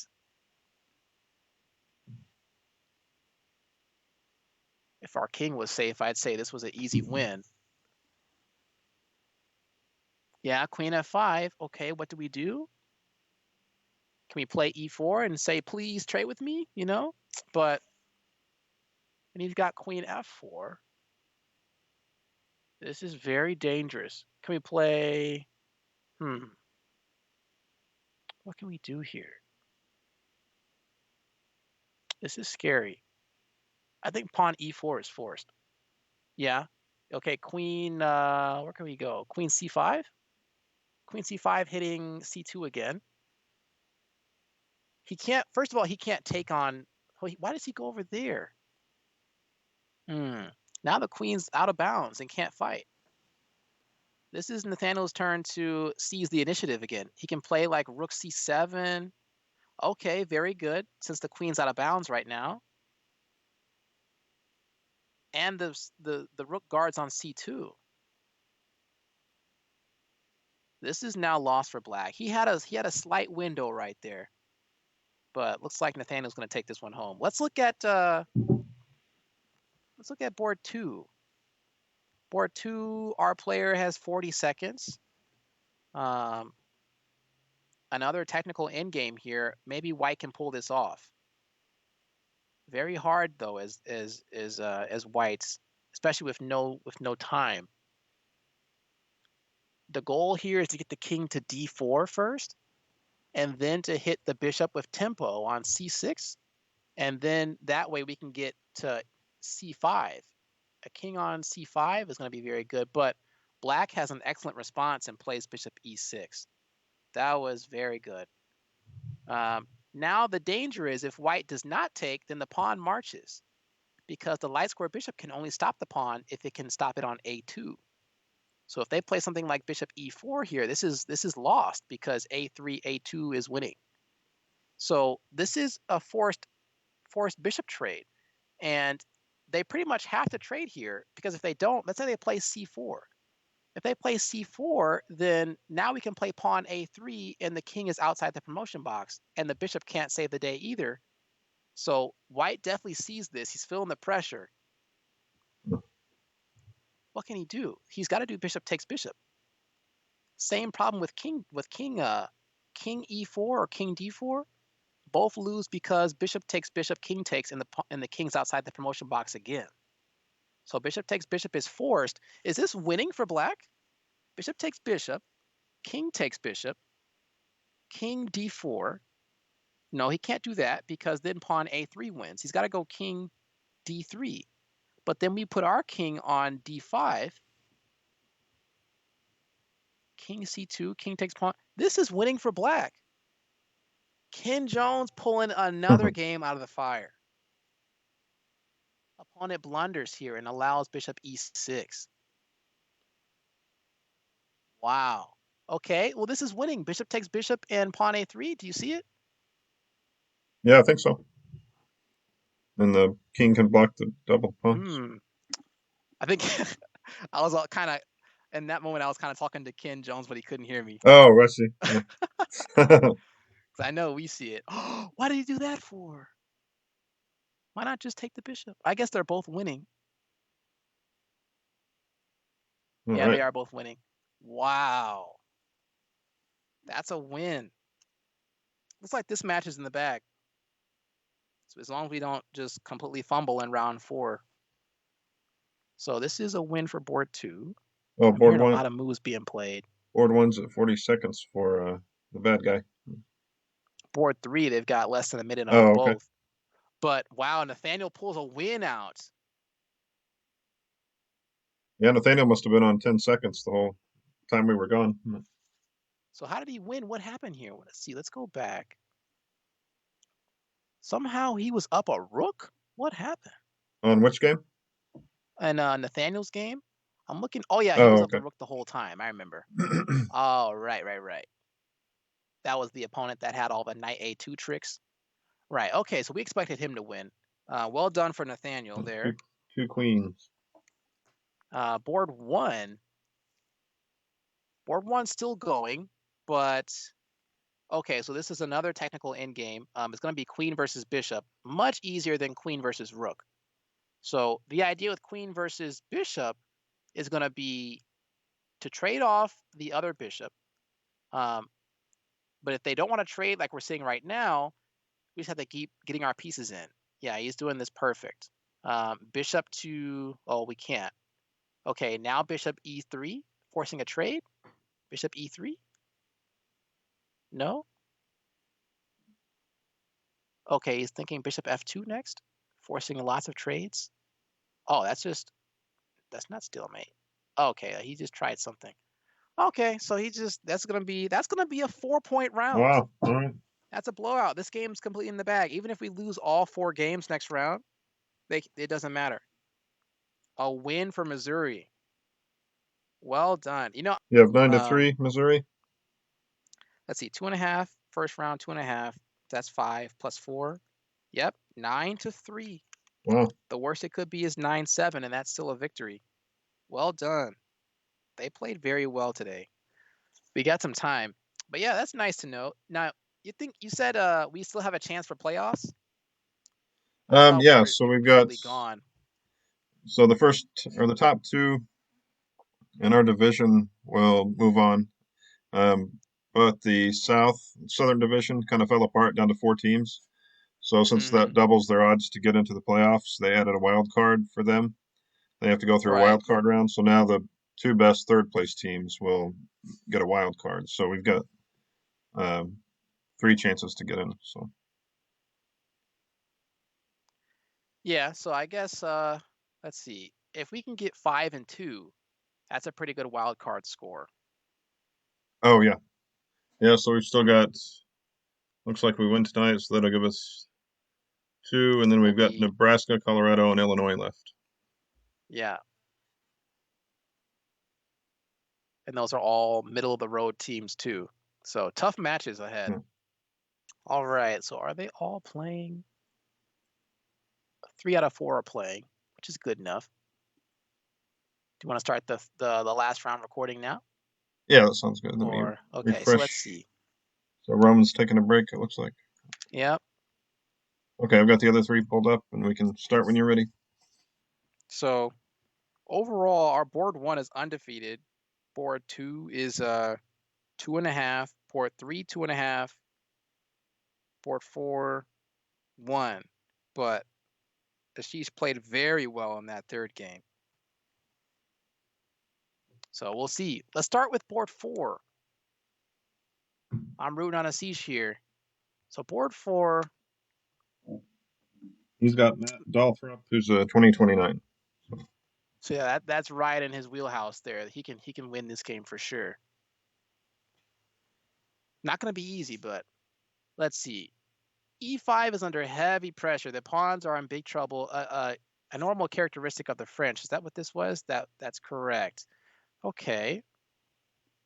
So F6, I like this. Now, as whites, it's always a tough decision here. Do you play rook E1 and allow him to take, which will open up his queen on the F2 pawn, and the rook will have an X-ray on the F2 pawn as well? Or do you take him, which will open up his bishop on D4? So it's always like, what will you allow? How can we hold off the position? In my opinion, I would do pawn takes F6 here. I would be really scared to open up the queen on F2 and let the rook go, because after all that, there may be knight H4 tricks coming out of nowhere. Um, the pawn on E6, if we do pawn takes pawn, and so if they play rook E1 and then F6 takes, oh, he goes for bishop takes knight. Ooh, okay. Okay, so he's trying to relieve the pressure. He's going for maybe an endgame here. Um, hmm. So huge question, how should Asish take? Now, I would take with E pawn, but ooh, he takes with G pawn. The danger with this is if pawn on E takes on F6, then that pawn on E6 is going to be weak forever. Ooh, and that's what he does. Very dangerous. If we would have took with the E6 pawn, our pawn on D5 was going to be weak, but they have no light square bishop because they just gave it away, and it's not on an open file, so it would have been fine. It's scary though. So what's the winning plan for Asish here? Let's see. The pawn on D4 is not a target. It's 3 attackers to 4 defenders. So what's the plan? Um, can we get some rooks on the G file, like King H8, Rook G8? That doesn't look promising. Maybe he can play on the C file, Rook D7 or Bishop D7, Rook C8. No, I don't like this actually. I don't like this at all. White's plan now is Rook E1, and just block up the E5 square so that he has time to double up and maneuver all his pieces to hit the target on E6. Now, it's not a tactical target yet, but it's definitely a positional weakness. Now, Queen D3, what is Queen D3? I thought maybe he might play Queen D2. So the queen still has some kingside possibilities, but Queen D3, does he want another piece to use the D2 square? No. How can Asish fight this? So I would love to put my light square bishop on B5 here.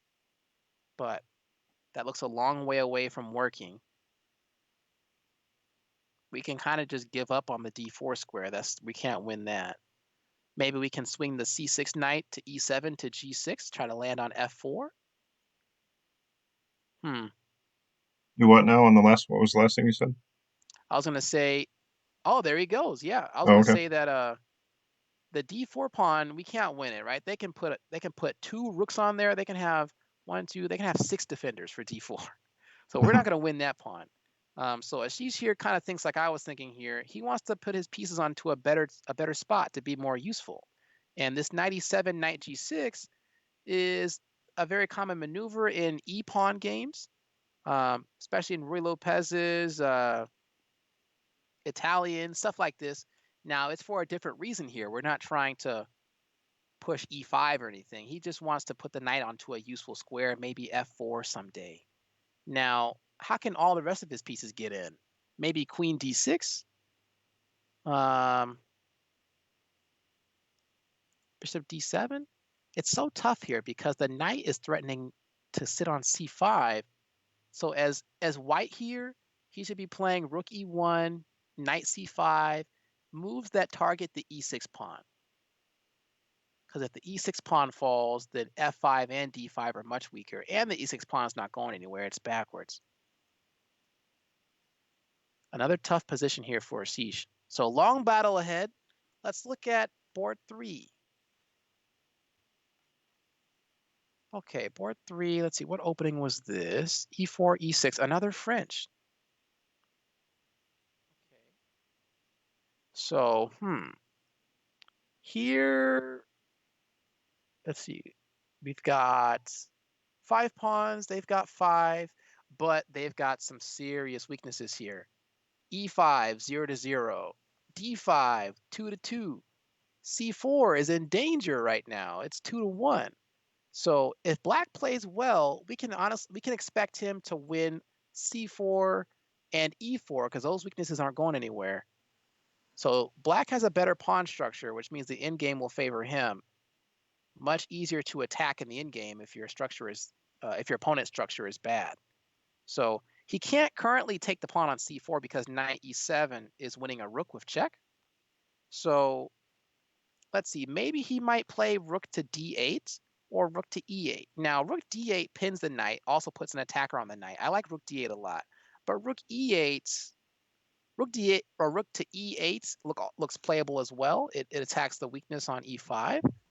But I mean, then we've got to move our good bishop. So then again, I like rook d8. Then all of our pieces are fighting. We've got 100% employment. Whoa, did he blunder? He missed? Oh, no. Oh, never mind. He's fine. He's attacking the rook on f1. Wow. Another tactical mess. Mhm. So let's see. What does he play now? Rook from c8 to d8?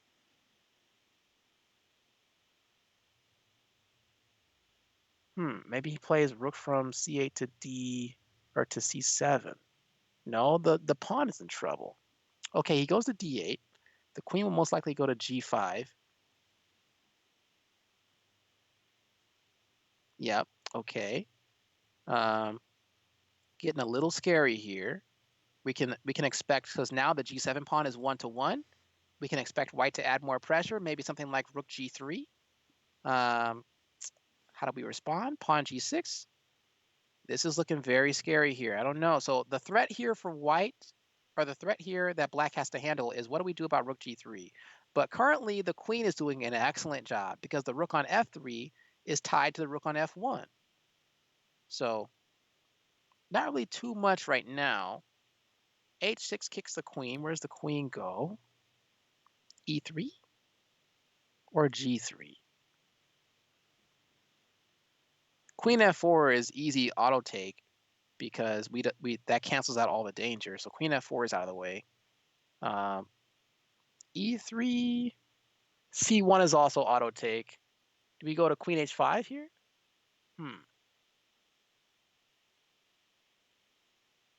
I like queen h5 for white.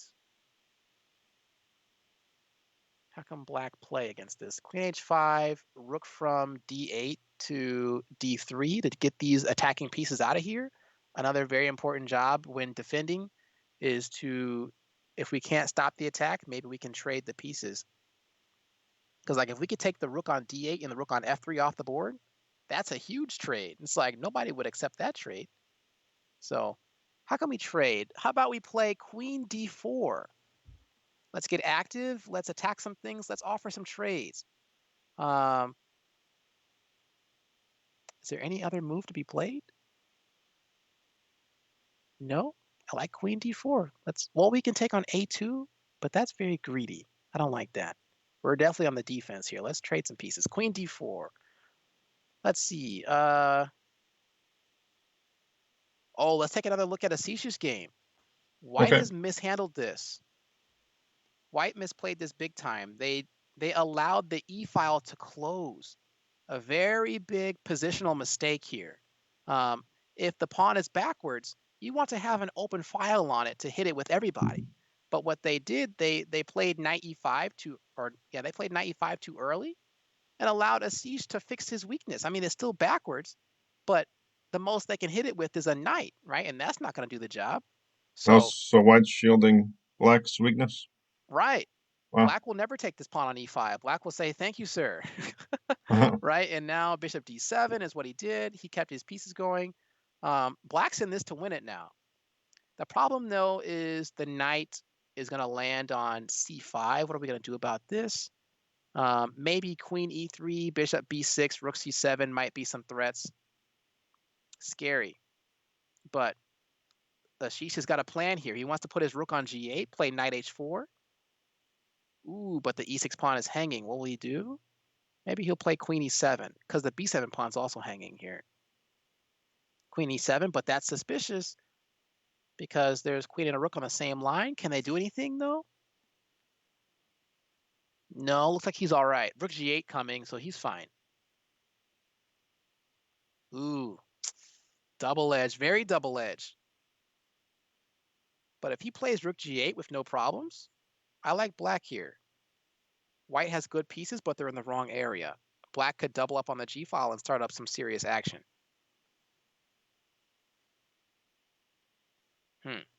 So let's see, what does white play?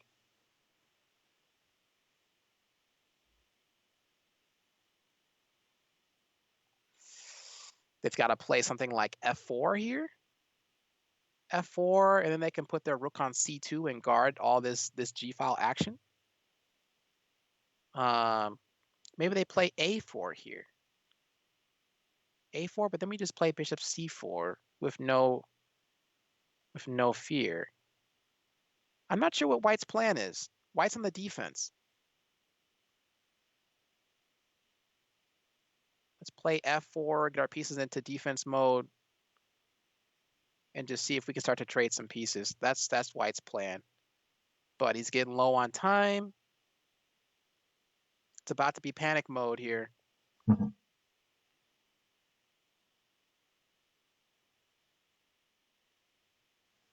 Let's see, what will he choose?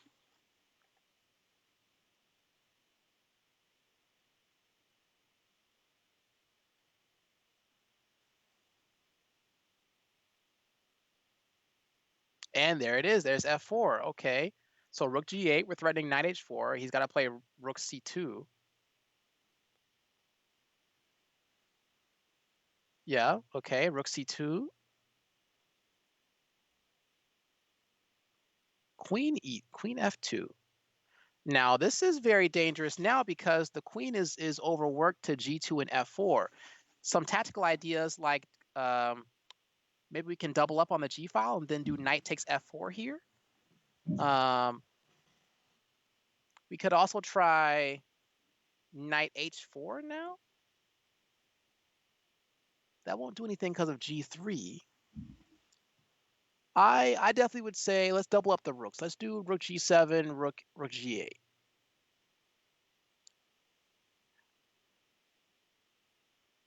Or actually, what if we play b6? B6 kicks the knight. That way we can play queen g7 with the same exact threats. But then the pawn on b6 is weak forever. Nah, I don't like that. Yeah, let's double the rooks here.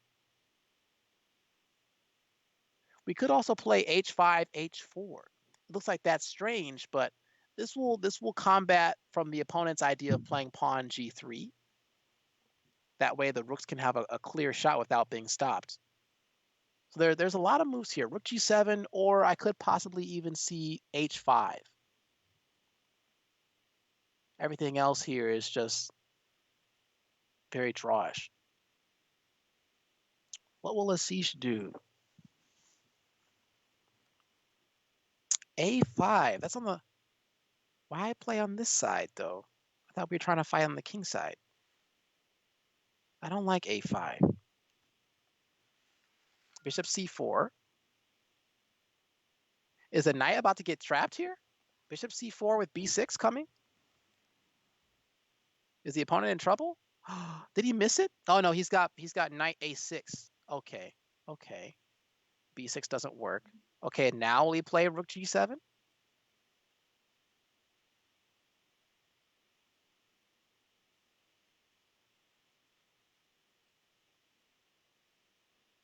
Queen h4 looks scary for us. Like if we play queen h4, but we don't want to trade queens. Okay, there it is. Rook g7. Rook c2 and g3 is what white should play here.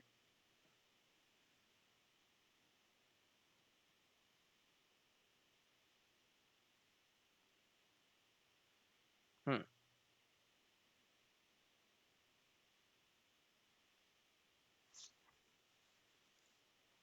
Just going to take a quick look at the other games. Looks like board 2 won the game.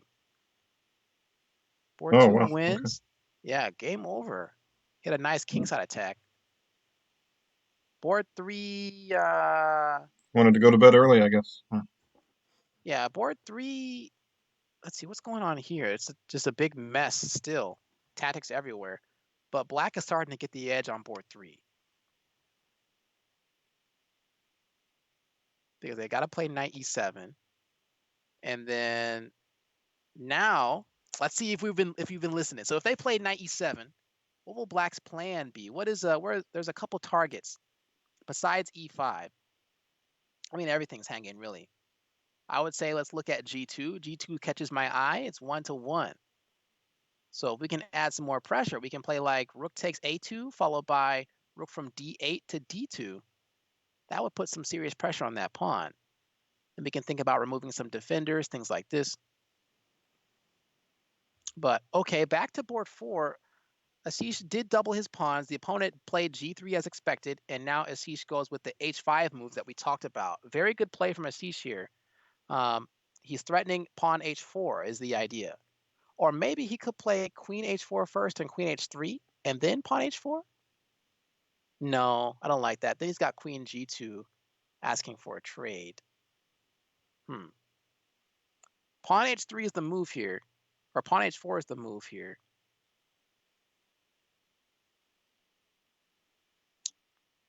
What can our opponent do, though? Because it's their turn. They cannot play the good-looking h4 move because we just have knight takes h4, and the pawn on g3 is pinned. So there's no stopping this attack. They just have to brace for impact here. And our bishop on c4 that we kind of made fun of is doing a very sneaky job. Looks like he's attacking air, but that king definitely did not want to go to h1. That king wanted to run away to f1 to e2 to hide from this attack. But that bishop locked him out. That's a good bishop. Okay, h4 forced here. Pawn h4. Otherwise, if we don't, then they can get away with pawn h4 now because there's no pin on the g file. So pawn h4. Maybe, let's see, do they have pawn g4 in response? Tactical mess? Pawn h4, pawn g4. Pawn takes pawn, pawn f5. Ooh, that could be a mess there. Pawn h4, pawn g4. Do we have knight takes f4, queen takes, rook takes?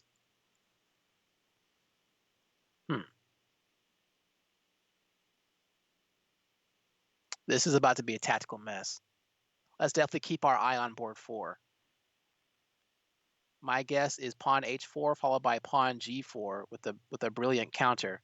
Okay, so he was very smart here. He played knight f8 first.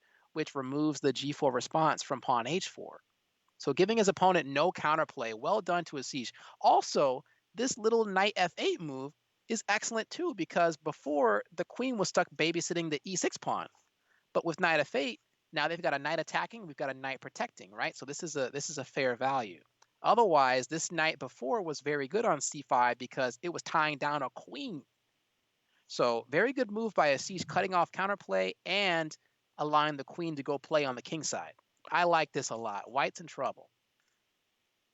But then can he play h4 now? So knight f8 has allowed h4.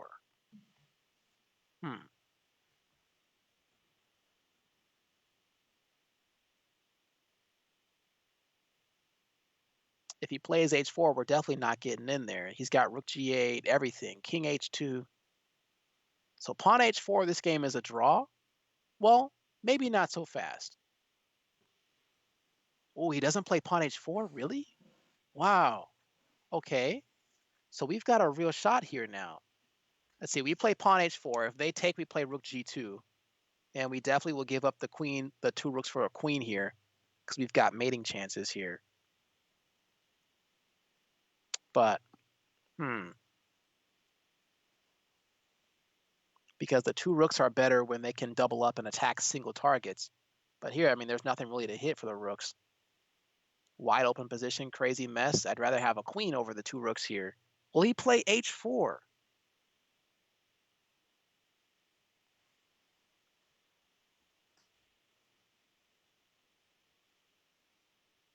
What else can he do, really? Why rook g4? I don't understand rook g4. He didn't want to gambit the h4 pawn. But I mean, we were going to get back anyway. It's mostly about the attack line, right? Maybe he didn't want to do this this h4, gx, and then rook g2 idea. Is he playing h4 next, do you think? He just wanted to He's prepare definitely it? have to play h4, yeah. So we don't care about the a5 pawn at all. Let's just push h4. That to us, knight b3 was a free tempo. That's the equivalent of our opponent just skipping their turn. They should have played h4. It's like he doesn't see the danger at all. So will Asish play h4 now?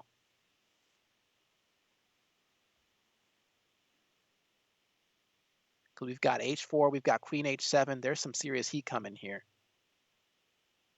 And the opponent's pretending like they don't see it, or maybe they just don't. They've got to see it though, right? What's this guy? 22,000? Is he He's 2,100 got something? Matt 2029. He's got to see h4. There's no way he didn't see h4. I think Asish is worrying about his pawns over there. That's easy. We just give up those pawns for free tempo all day, right? Because if we go back to when we played rook g4, and then in this position, if we say, okay, opponent, in this position, I'll give you a pawn if you give me two moves, right? And the opponent would never accept that because that means we get h4, queen h7. So, and look what the opponent's doing. They're actually going for the pawn. So if we play h4, they take our pawn. We play queen h7. We're threatening pawn takes pawn. We've got a lot of strength coming in here. The knight no longer is tied to e6. The knight is about to hop into g6. Why is the queen over there, Asish? The pawn doesn't matter.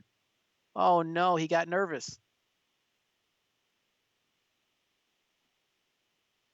h4, queen h7, knight g6 definitely looked like the win there.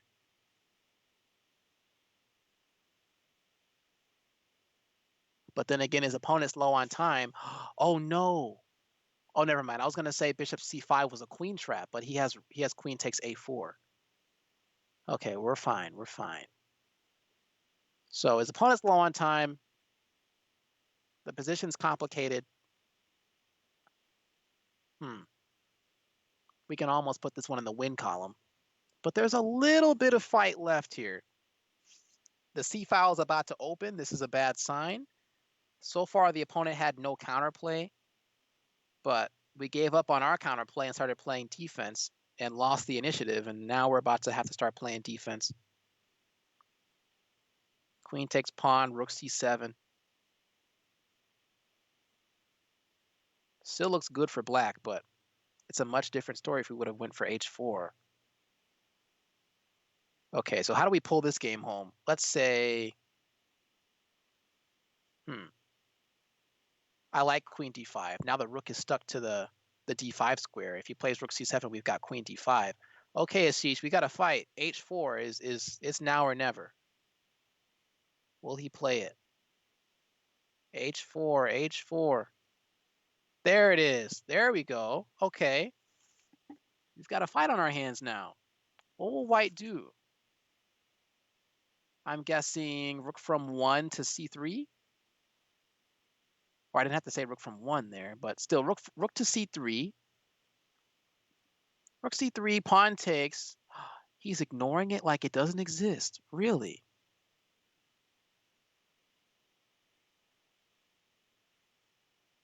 I don't believe that. Pawn takes, and rook takes looks very dangerous. That rook, once again, cannot leave. The rook is tied to d5. If they play rook c7, queen d5 is lights out. We've got to play pawn takes pawn first. Oh no, Asish, what's going on? He wants to play queen d5, but he should have played pawn takes pawn first, because now he's got queen g2 in response. But then he gets the bishop. Maybe this was correct. Yeah, now, yeah, this is over. Pawn takes pawn.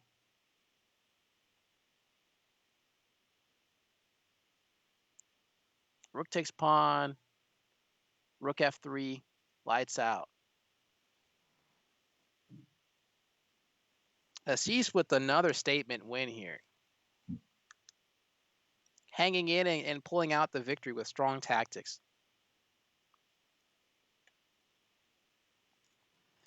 The opponent's got to be scratching his head on that one. He's like, I had a weakness. What happened?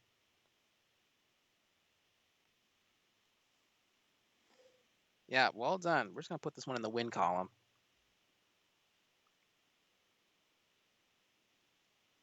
Hopefully he doesn't make a blunder here.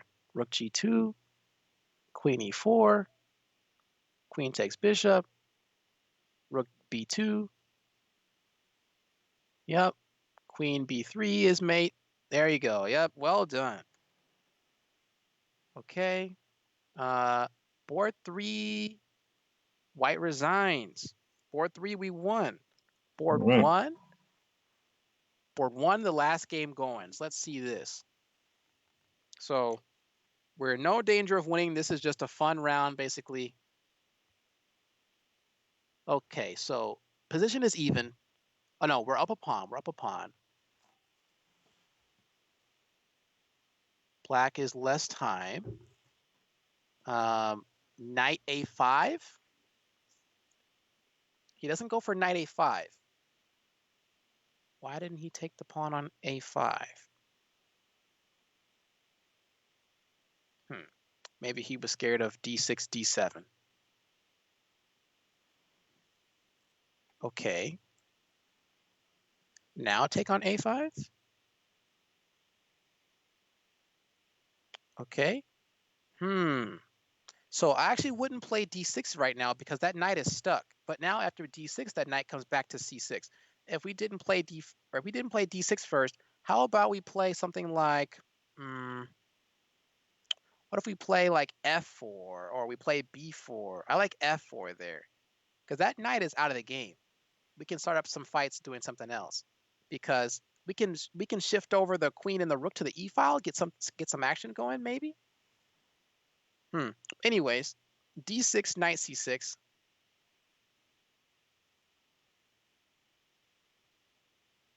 Let's see, what does he do?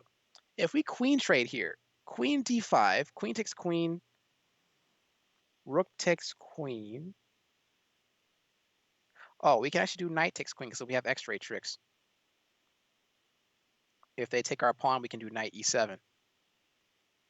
Yeah, so he sees this.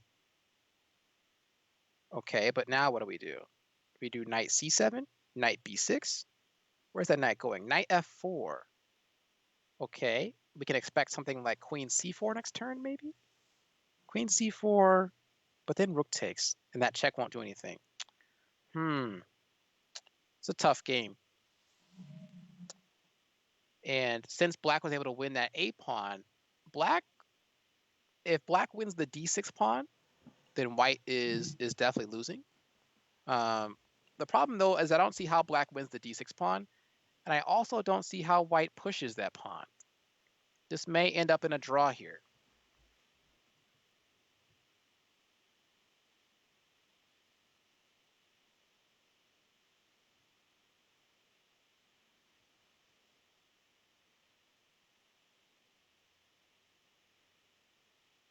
But I mean, low time, anything could happen.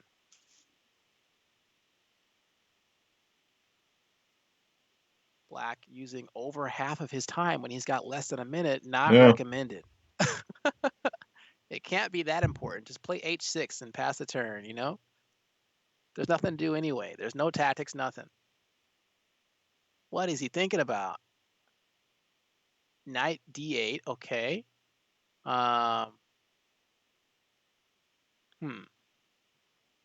There's no weaknesses. What if we play? No, we can't do that. I was going to play rook c1 and rook c7, but they just do rook takes d6. This game looks very drawish. Oh, the knight's coming to f7. That was a good move by black. Uh-oh. Our pawn's about to get hit 3 times. Queen c4. But what about rook? Oh, right. If rook takes d6, there was queen c7 check.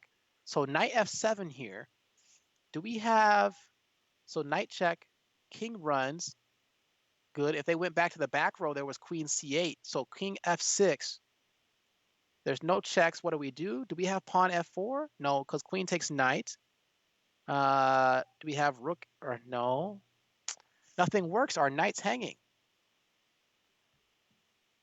That doesn't work, right? They have rook takes d6. But I mean, what else was there? Do we have knight d7? That was genius. Wow. Wow, what a swindle.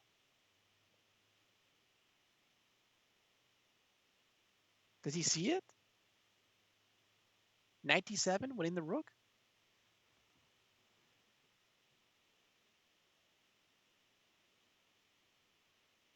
Oh, he probably doesn't. Oh, he didn't see it. No way. Oh, boy. Oof, well, what do we do now? Oh, knight d7 again. You got to see it this time. Okay, there it is. That's a win for us there. That's 2 perfect rounds. What do you think about that one, Adam? Was that on purpose, or did he come out better this way? Like waiting to do Let's the see. So fork? if he doesn't play knight d7, so let's see if you can go back on your board to move 30